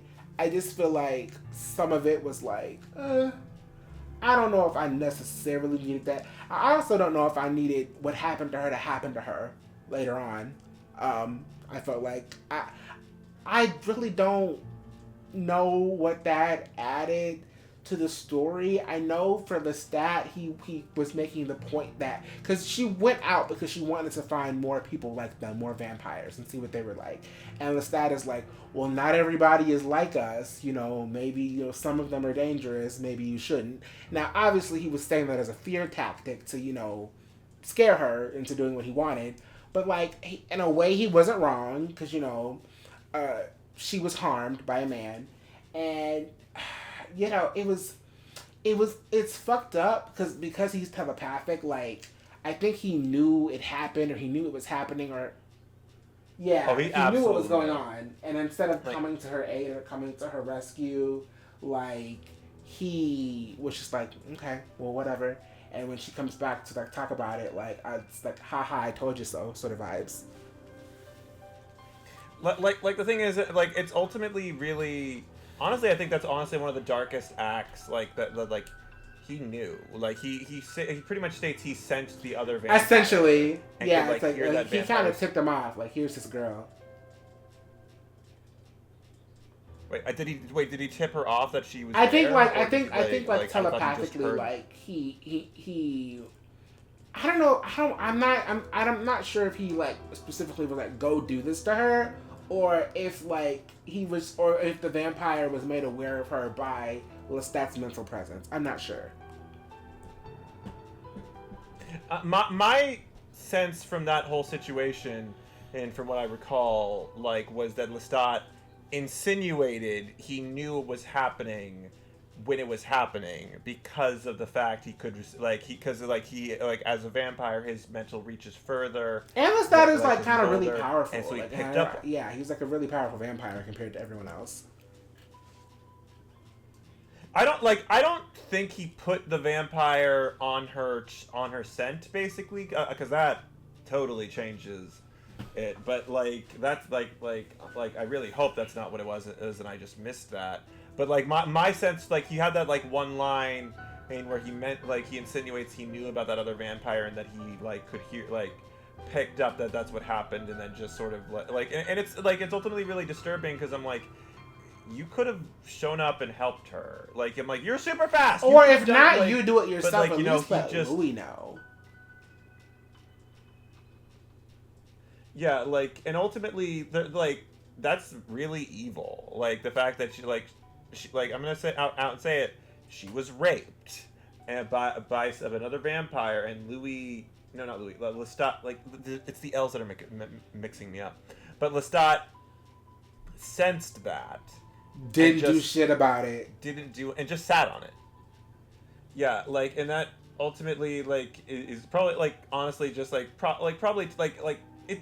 I can accept him murdering people. He's a vampire, but that's just like there's this famous quote like people like whenever people ask would you rather be raped or murdered, everyone always like kind of said like all rape victims always say I'd rather have been murdered. And people like, well, why would you say that? Because you can still be alive, like whereas if murdered you're dead. But I'm like, there's at least justifications that you can create on why someone needs to die or need to be killed. Like you can like those arguments aren't always right, but there's at least a legitimate argument. But like there is no argument to rape, like there isn't, and like that like and especially like standing like of course standing by and not doing the same thing is in no way the same thing. But it's pretty fucking sinister. It's especially like it is very, especially when this person is supposed to be your daughter. Especially like even if you don't view her as a daughter, you know that Louis cares about her so fucking much. Like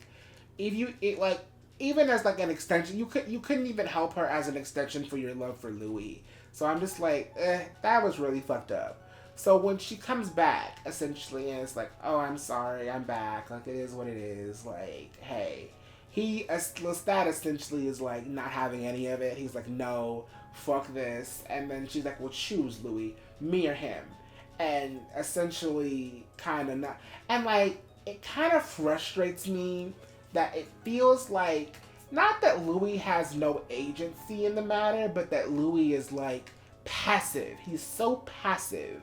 And I understand that he's, like, a victim of Lestat's abuse as well. But it's just like, like, I really wish that he would have spoke up more. You know, eventually he does kind of get involved because, you know, Lestat and Claudia are kind of tussling, but then Louis and him start tussling because he's like, okay, we'll leave her alone, and then they start fighting bad. I mean, and again, these are vampires with supernatural strength and shit, and then it is just crazy. This scene is where I think 50% of the budget went into, because Lestat starts fucking flying like Superman and goes all the way up into the fucking atmosphere, drops Louis to fall down to the fucking ground. I mean, that was brutal. That was fucking brutal. And I'm just like, now that episode, I genuinely questioned, like, if Lestat really loved Louis, because now, I'm not saying that it's right, but I am saying I can understand how in the heat of the moment, you know, hands can be laid and like, oh, it was a mistake, it was the heat of the moment, but I still love you. But I cannot comprehend beating Louis within an inch of his life and then dropping him from the fucking sky. It wasn't even like, because it wasn't even like buildings tall. It was kind of the altitude that planes be flying at a little bit. And just dropped him and just let him fall and crash down into the damn ground. It's like, how can you like do that to someone and then claim that you love them? Yeah. Like there's like I don't think you like it, like if that was the point where it's like it's not really a romance. That was the moment where it was like, it's- oh, this isn't hot. Because up until then, I was like, oh, this is hot. This is steamy. Then I was like, this is not hot anymore. Oh, it's not. It's not hot anymore. Ooh. Yeah. And then the next couple of episodes, not the next couple of episodes, but the next episode, we focus on the rebuilding. Because instead of going out to look for other vampires, Louis is badly injured, so they need to stay in that house for a couple of years so he can recuperate and heal and, you know, get back to his old self. So obviously, this is kind of them breaking up right now, like from dropping it from the sky. It's like we're over.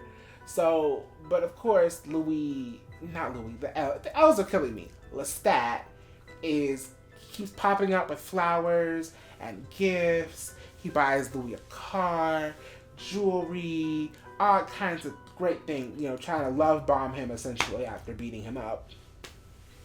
And, you know, it's kind of this dynamic where they go from, it's this dynamic where Claudia and Louis, they go from father to daughter to brother and sister. I feel like, especially after he loses his sister, not because she dies, but because his sister is essentially like, you were unrecognizable to me, and I don't know what the fuck happened to you, but I can't be around you anymore. We're moving, and I'm just gonna say that you died, and here's your fucking tombstone. Like, you're dead to me, essentially. So, yeah, like that was rough. That was I rough. And it's like, I can understand it from the sister's perspective, because it's like, okay, I do think that a lot of it was drenched in like some homophobia, but at the same time, we cannot deny that Lestat is a monster. And I think that some people, some family members, can pick up on that about people, whether they're gay or straight or whatever. And I think that she understood that whatever was going on with her brother, it was dark and it was dangerous, and that she didn't want her family around it. And I can completely understand that. Now, him being dead, that was a little extra to me, because it's like, I feel like that should have been his choice, but whatever. So at this point, his mother is dead, his brother is dead, and his sister wants nothing to do with him. So I think at this point, the relationship between him and Claudia morphs from father to daughter, because let's be real, I don't think he's emotionally equipped to be a parent. I just don't. But because of all of the shit he's gone through and been through. As of right now, I'm not saying he couldn't get there one day, but right now he just can't be a parent. He can't be the parent that Claudia needs. So their relationship kind of goes from father to daughter to brother and sister, and she kind of fills that void that his sister once had for him. And they kind of have this dynamic where in the past it was them doting on Claudia. Now it's Claudia and him taking care of each other, and you know, they're walking down the street and Lestat is trying to love bomb him, and you know, Claudia's like, stay strong, girl, stay strong, don't take him back, you know how he did you the last time. Yeah, like they kind of have that relationship now, and I thought that was interesting to see. It did heavily give that vibe, yeah, like and like understandably so, because like she becomes his like really only support system left. Like he don't exactly got much no more, unfortunately, and it's really, really sad in that capacity. But it's also just the truth of the situation. He is alone, and he's stuck with an abusive boyfriend, and who like has done like unkempt things to him. But I think also from the vampire angle, like, can you still be the parent to someone when they age like that? You know, because it's like she has like gotten older now, and she has lived a life and whatnot, and it's like, you know, ultimately, like, they're going to be on more, like, she's an adult now, and ultimately he can't really age like either out of being an adult. I mean like, or I don't know, like he can't become an old man.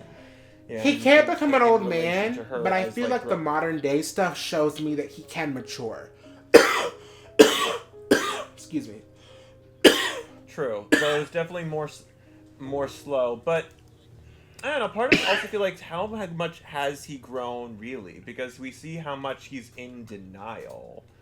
Well, and and even like I we'll get back to it later. But there's a question for me like at that end moment with his new relationship where I'm like that question like has he really learned? Is he with a better person now, or has he made the same? Has he found himself in a similar situation to what it was before? From what I know Or about it's- his relationship with Armand is Armand essentially had an entanglement with Lestat as well. It didn't end well. Excuse me, I'm coughing a lot. But you know, they kind of trauma bond over that, and I think we can see throughout the show, we go from a dynamic where he is constantly at the mercy of Lestat's every emotion and whim. He's constantly trying to placate Lestat's emotions. To go from that to someone who I kind of think that in a way, I don't know much about Armand, but in a way, I think Armand also sees Louis as a possession in a way, but it manifests differently. And what I mean by that is for Lestat is kind of not subtle. He's very much like gimme, gimme, gimme, mine, mine, mine. You can't fuck anybody else. Stay in the house. No, you can't do this. No, you can't do that. You're mine. You belong to me. Sort of vibes. Where with Armand, I don't know if you remember how it was in the show, but it was very much like I'm doting. Like he's kind of like when he's doting on Louis. He's like, can I get your tea? Can I rub your feet? Can I do this? Can I do that? He's very protective. He's very much like he needs rest. Oh, he can't talk about this right now. Don't talk to him about this. Don't ask him this. Don't ask him that. Like there's this scene because like through most of season 1 in the present day stuff, for whatever reason, Armand is pretending to be this twink assistant that is human and not a vampire. And I remember there's this scene where it's like this like mundane sort of scene, but it's also kind of terrifying where, you know, Louis is just casually drinking Armand's blood, and he's like, oh yeah, I gorge myself on honey and ambrosia, so, you know, when he can feed on me and it can taste sweet. And it's like, it's almost like his body isn't even his, it's just like in constant service to Louis. And I'm just like, ooh, like that kind of sent like a shiver down my spine in like an uncanny way. So I also, so basically what I'm saying is, I feel like for Armand, he also sees Louis as something that belongs to him. But I guess he just manifests it in a different way. He's like, because you are my possession, I must take care of you and worship you like a god, essentially.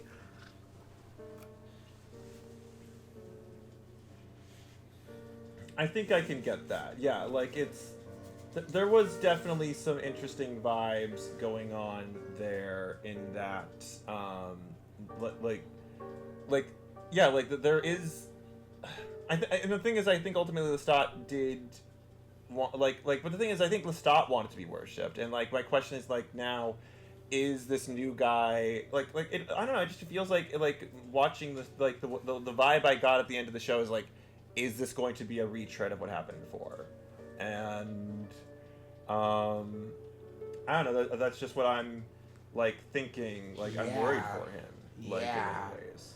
So eventually, they can't stay away from each other because, of course, you know, I don't know if it was because he actually, in a way, cared about Isabelle in some weird way, or if he just needed a place to go.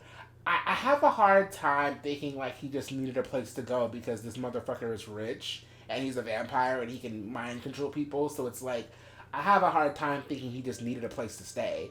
I think it was mainly to piss Louis off.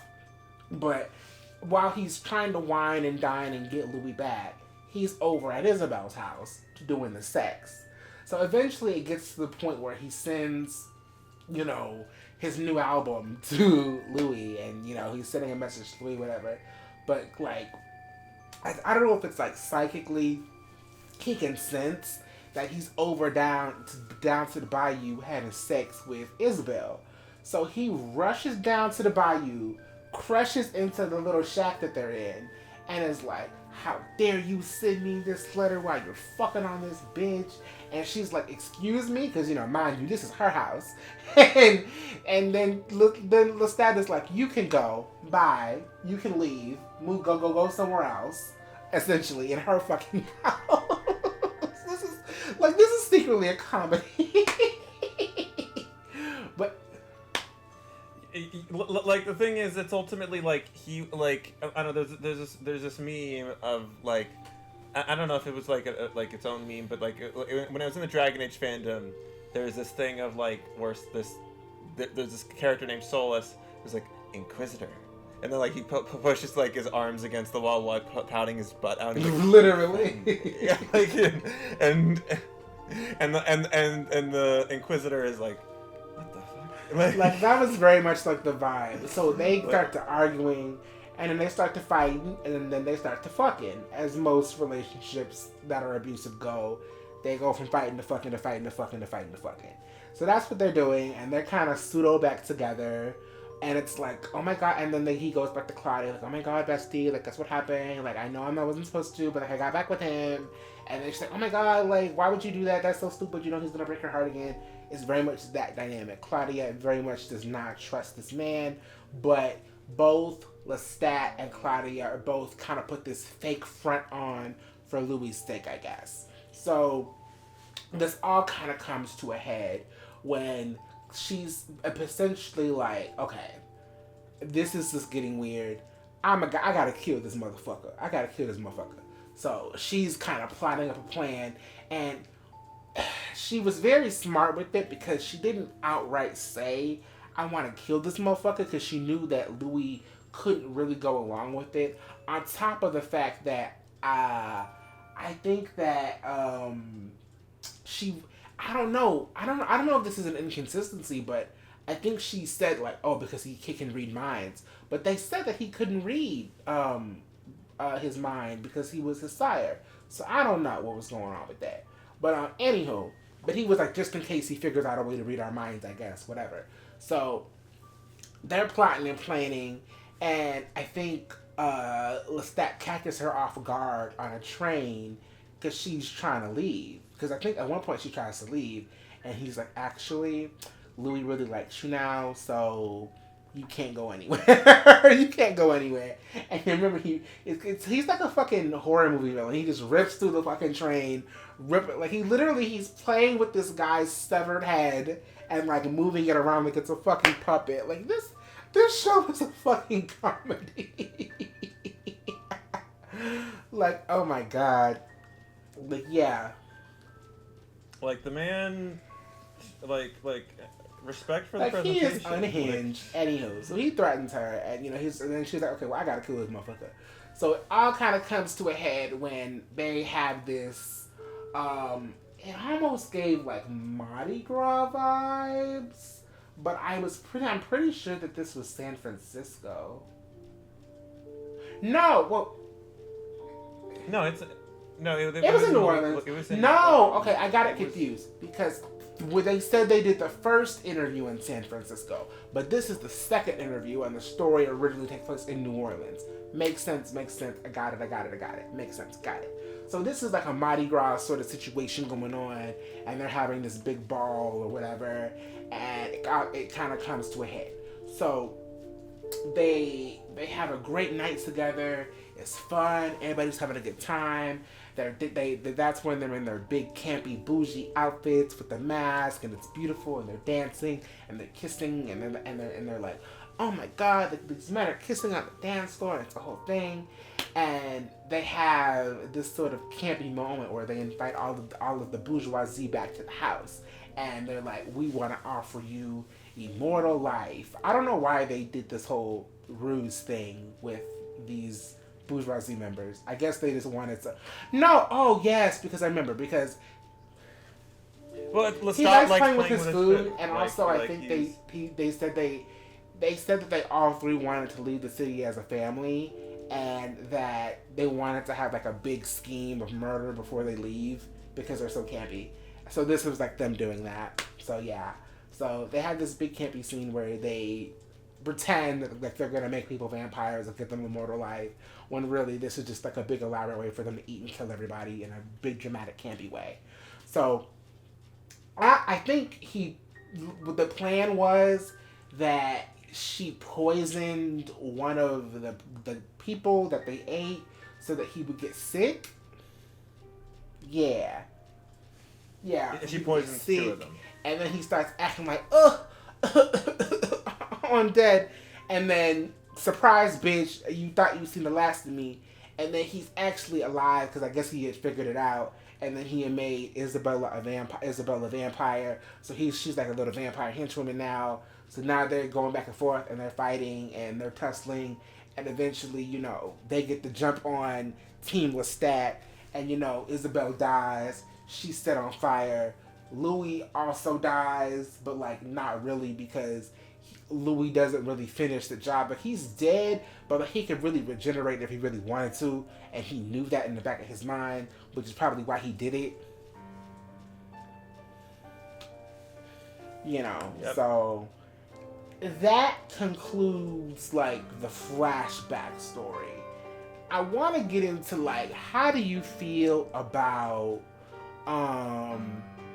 the modern day stuff? So the modern day stuff is essentially like this guy who is the interviewer. I'm actually going to look up his name because I don't want to just call him the guy. I really liked that entire sequence because it did do a lot of really interesting and meaningful stuff, especially in playing with perception and narrative. And it really like I like it when a story has you really looking back and reassessing, because especially as like, again, this is only from the guy's name is Daniel. Yeah. Daniel, I like Daniel, because especially like he is a very good, like most narratives, we take on good faith that the protagonist is telling the truth, that we are seeing a very clear iteration of events as they're actually supposed to play out. But that's not really what like Anne Rice went for in her original novels.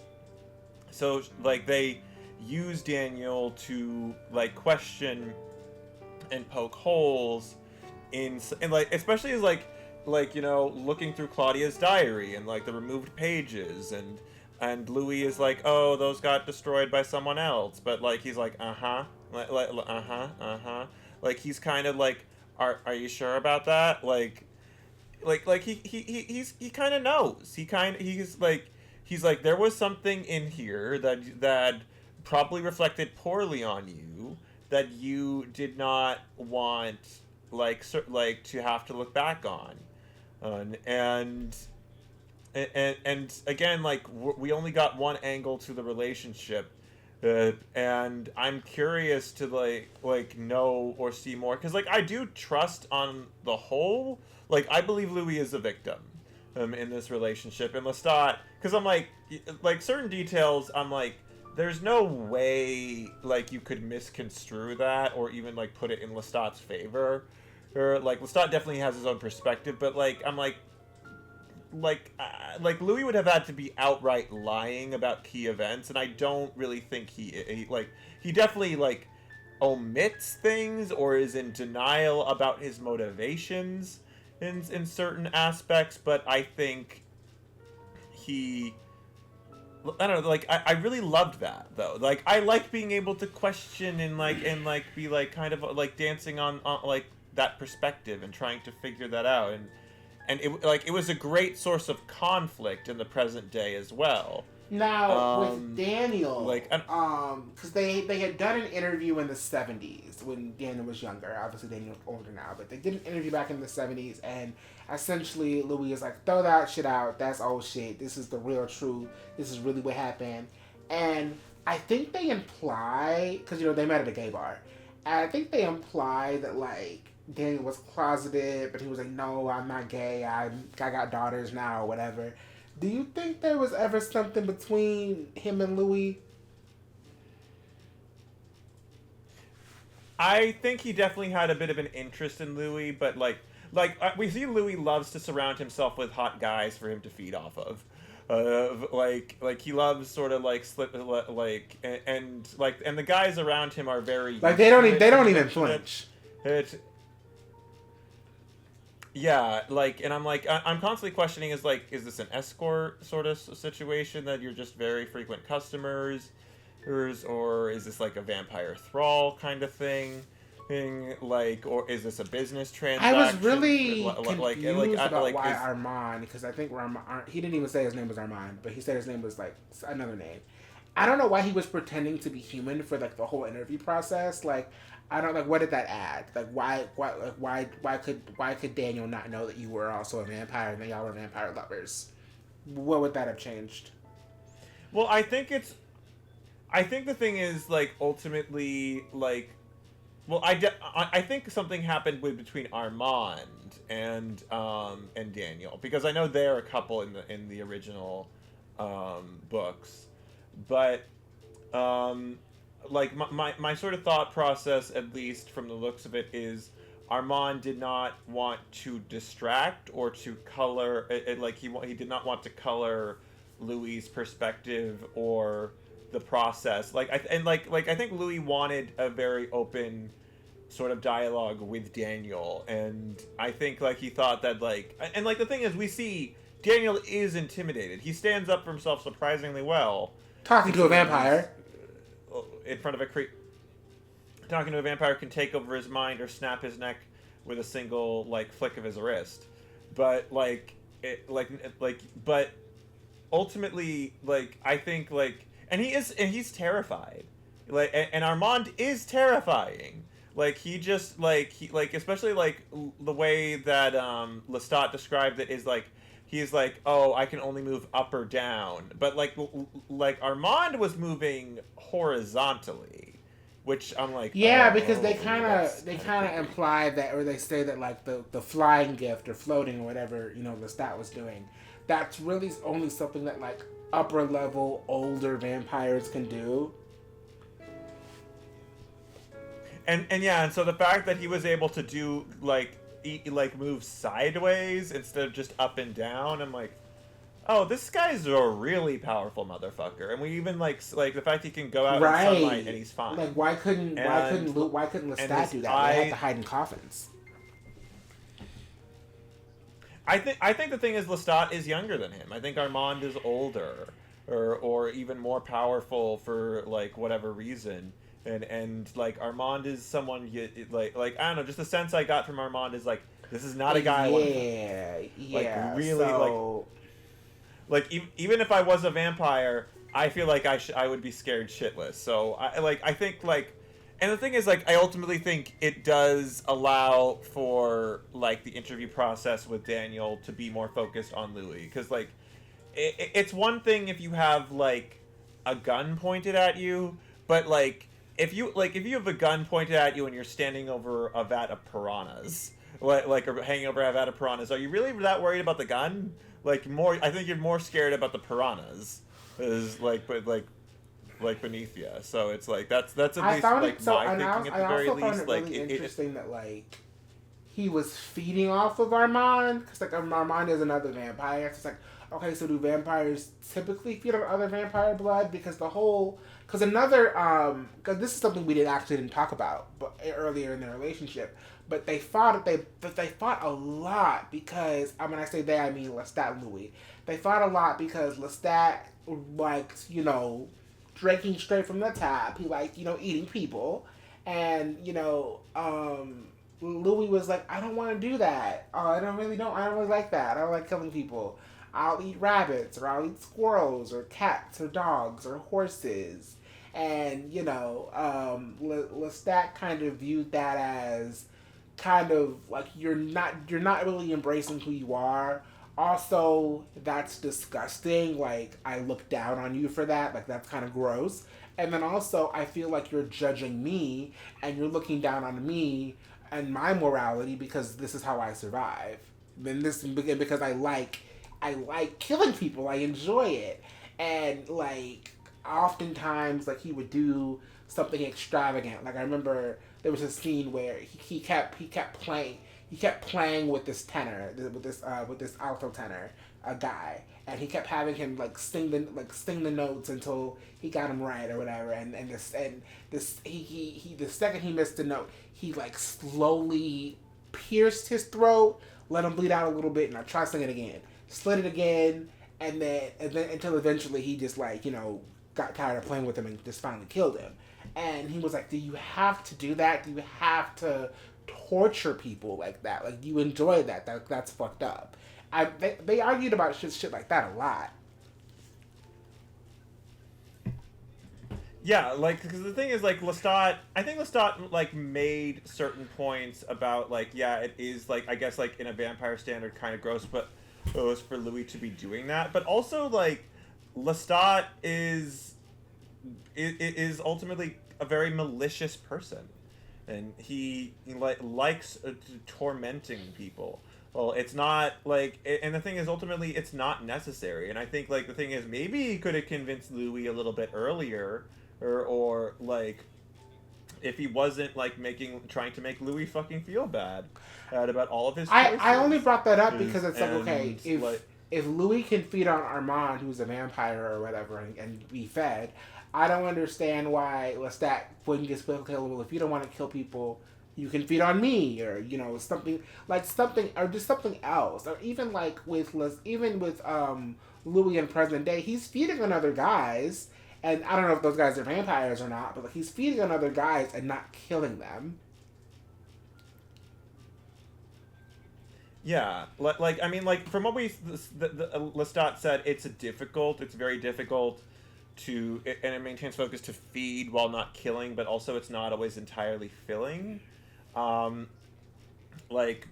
it's basically Louis is trying to be moral with it, and he has done a very good job of it, ultimately. But also back in the past, he was young, so it's tough for him to master that. He definitely mastered it over time, but also trial and error probably had a few. Yeah.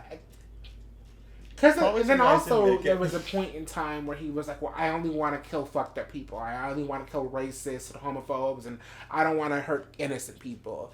But then Lestat brings up a good point. Who are we to decide who's a good or a bad person? He says the beauty of what we do is that we kill indiscriminately. Anybody can get it, essentially. Now, to me, I understood where Lestat was coming from with that, but I'm also just it's not hard to determine that a racist is a horrible person. Yeah, it felt very reductive of him to be saying that to Louis and stuff. I'm what's wrong with why are you what about him? And I feel he knew Lestat's not stupid. That was one of the main points in his "Let's Be Vampires" romantic, church scene killing thing. So it's he understood that, but I think he felt he was really ultimately Lestat is someone who was extremely sensitive, and I said by Louis rejecting killing and feeding, it felt like a rejection of Lestat. Lestat felt like, oh, that's you rejecting me. Yeah, but I also feel like it was also kind of again a loss of his bid for control over Louis, because because ultimately if Louis is going about things in his own way, he is being independent, and Lestat likes being in control of a situation and having people under his thrall.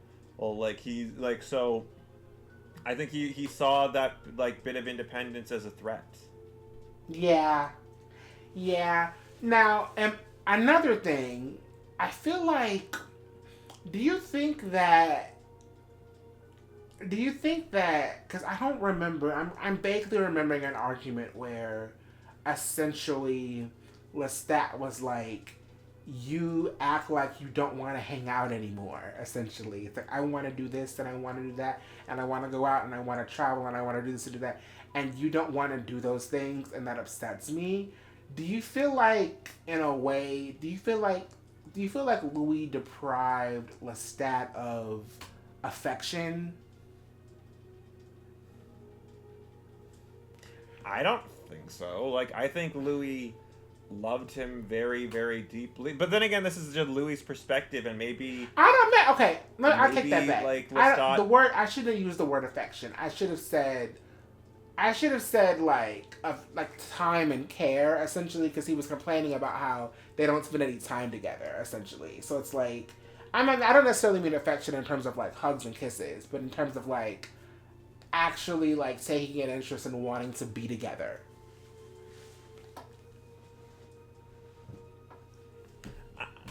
I mean, I don't know. I think Louis loved Lestat very deeply. I just can't really wrap my head around his like complaints in that, like Lestat's complaints in that, because like I mean, like the thing is, especially Lestat was the one who was always running her off. Yeah. You know.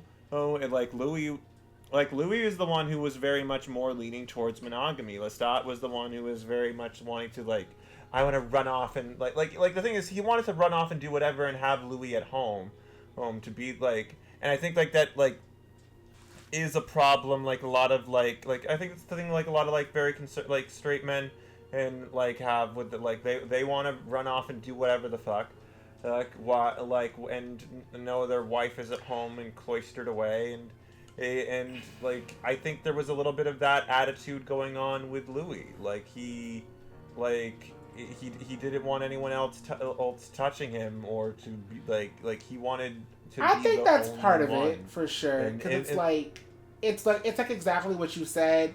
I think part of me that wants to push back against that is like, I don't think that monogamy was the make or break for. I don't like monogamy was definitely an issue in the relationship, but like you said, the bigger issue was that he wanted to control Louis and like he wanted to know that Louis was always at home. But I think that I think that they could, but Lestat ruined it. I think they could have had a dynamic where they were non-monogamous and, you know, they did things with other people, but they always came home to each other. I think that could have worked, but Lestat ruined it because the one time that, you know, Louis went out and did that, it was a problem. So, yeah.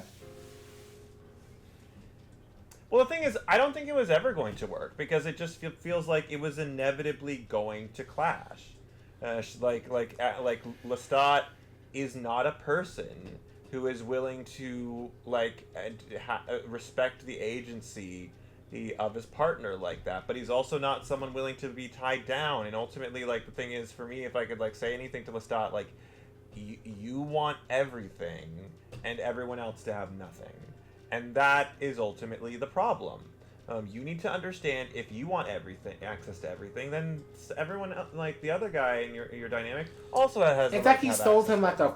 It's like he stole him a false dream, because like when he was saying let's be vampires together, he presented a life to Louis that ultimately Louis wouldn't have.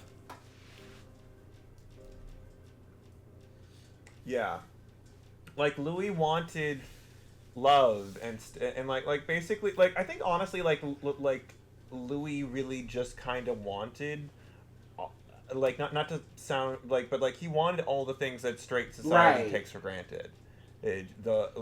Like he wanted a lover who loved him deeply. He wanted comfortability in a domestic home. He wanted to have a child. Well, like these are all of the things, and like people always kind of associate that with like heteronormativity, but like I feel like I get that sentiment, but like I also feel like we also need to just have a discussion about like those things are not like exactly perfectly queer exclusive traits. It's like because like there definitely are like straight people who want to just live alone. Oh, and I definitely think that I've even met a lot of straight people in my life who have put themselves in places of I think like heteronormativity does harm straight people as well, but I think it also like there is like almost this like looking. I've definitely met queer people who kind of look down on gay people who want the things that like straight people have all the time, like the right to own a home, to have children, and like to just I hate to say this because I am definitely feeling in the more of like one of the queer people who wants to tear everything apart, because I know we can't have everything and that option fully and freely in our society, and I don't want to get on a political rant, but that is ultimate. Like I understand that pull. Like I would like a partner that's like safe and stable in many ways. I would like the like stability to have a child. Old like I don't want everyone's child. I want like like if I'm gonna have kids, like 2 or 3 tops. Like I'm not I'm not one, but you know what I mean. Like there is, I definitely have felt that pull in my life, and I don't think it's society say like it's always society saying you need to want this. I think Louis just did innately in his own person Right. want that. Right. And I agree. I feel like it becomes heteronormativity when that life is a response to people like not living the norm. Like sometimes, but I think for Louis' case specifically, like it was just kind of something he wanted, and it really didn't have anything. It really didn't have anything to do with society. I just ultimately think that Lestat did not want those things. Lestat wanted, sex and power and opulence, and yeah, and that's fun. But is that gonna fulfill you guys for an eternity? I don't think. I don't think. Yeah, they ultimately wanted different things, and ultimately like Louis was a closet case, and this is his first real queer relationship. That ultimately, like, it is not making like they're going. They didn't. It's not like they laid it all out on a dating app of all their wants and desires. Like, because I feel like if it was in the modern day, and he laid it like either of them laid out all their wants, they'd be like, I think that okay, bye.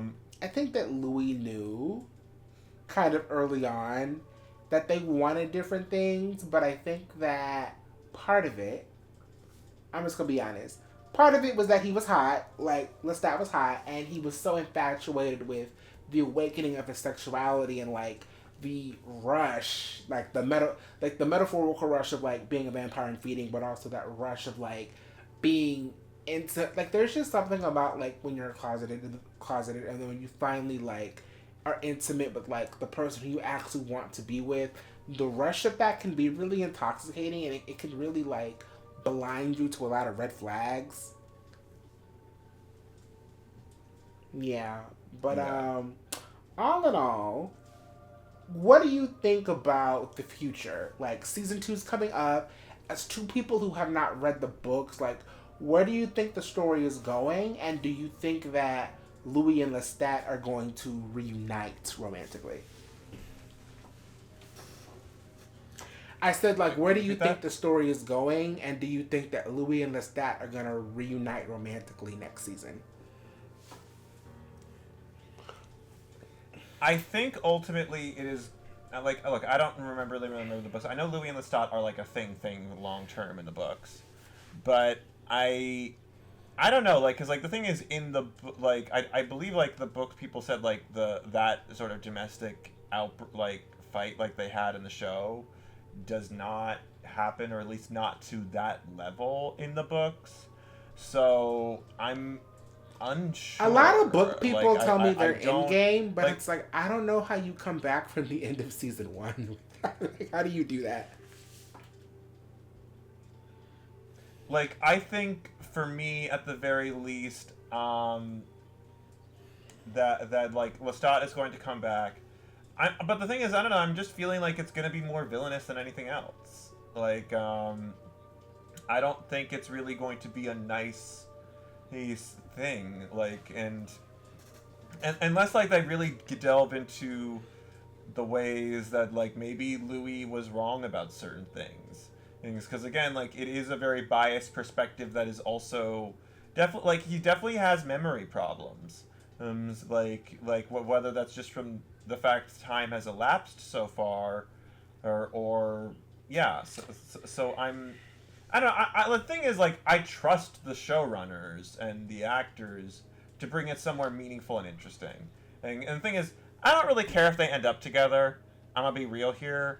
Like, I just like that it's two queer characters getting to explore themselves and be like, yeah, like that's my thing at the very least. I'm like it's like it's the same feeling I have with like What We Do in the Shadows. Like I don't care if like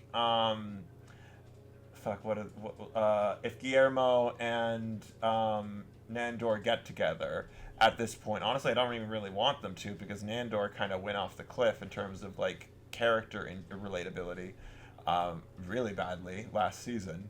But for me, at the very least, Guillermo, or no, well, yeah, like the thing is, like the fact that like in that show, all the vampires are queer, like very very openly queer, like and like having and like they're like having sex with each other a lot of the time, like especially like Nandor and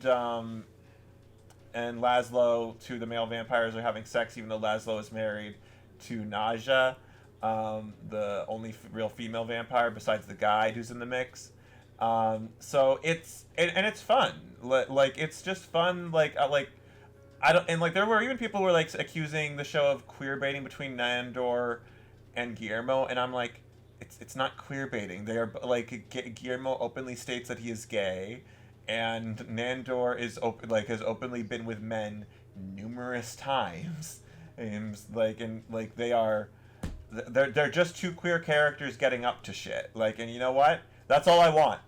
That is all I want. I don't need a specific pairing to happen. Like, the only specific pairing I need to happen is Wolverine and Nightcrawler in the X-Men franchise. That is the only thing where I'm like, I need them to happen. And if you do not give me them, I will be angry, which is why I think a lot of people hate Morph on X-Men 97. If we ever do a Marvel episode, we should talk about that. But like, yeah, like that's my favorite. I'm kind of okay, because I don't really I don't really know a lot of the dynamic of him and Armand, but part of me is just like I don't necessarily think I want them back romantically. If they do get back together romantically, like I really need them to get into like Lestat. Like if they were to get together and be in game, I would need Lestat to change in some way. Like he would have to like really really change. I generally feel like when we talk about like abuse and abusers, like is that really possible? I don't really know. I don't really think so. But in this circumstance, since we were talking about immortals and they kind of have an eternity to get their shit together, I can see a situation where Lestat could change his ways. But like, I don't know, the way they talk about Claudia, I feel like Claudia's dead. I don't know, maybe. So it's like, I don't know. But I'm curious to see more of Lestat's perspective, his point of view, and like, especially like, because his origin story of how he became a vampire was so shrouded in a mystery. So I'm like, I'm excited for all of that. I'm ready for season 2. I'm gonna be seated no matter what. So, like, I'm intrigued. I'm having fun, and I don't really need anything. I don't really need anything else. Alrighty, well, that's kind of it, you guys. I feel like this was a really, really great discussion. I had a good time. I know I had a good time. I can't wait to see that next time. So, anything else before we wrap up? No, I just had a really fun time. I love talking about this, and like all the different. I think we went over everything. Like Claudia's my girlie. We talked about like I think like I'm just excited, and y'all should go watch the show. Maybe no. Actually, I'm not gonna watch the original movie because fuck Brad Pitt. Fuck you. I'm gonna go read the books, y'all. Fuck you. I'm gonna actually try to see if we read the books and see what's tea with that. See what's tea with those. Yeah, if I'm gonna do anything with that, I'll probably reading it. But then again, there's a lot of books. From what apparently, the Queen of the Damned franchise is also connected to this. Okay, I mean, you know what? It'll be something to do. It'll be something to do. Anywho, y'all. This has been Maxwell Media Inc. I'm your host, Sir Maxwell. May the power protect y'all. Bye-bye.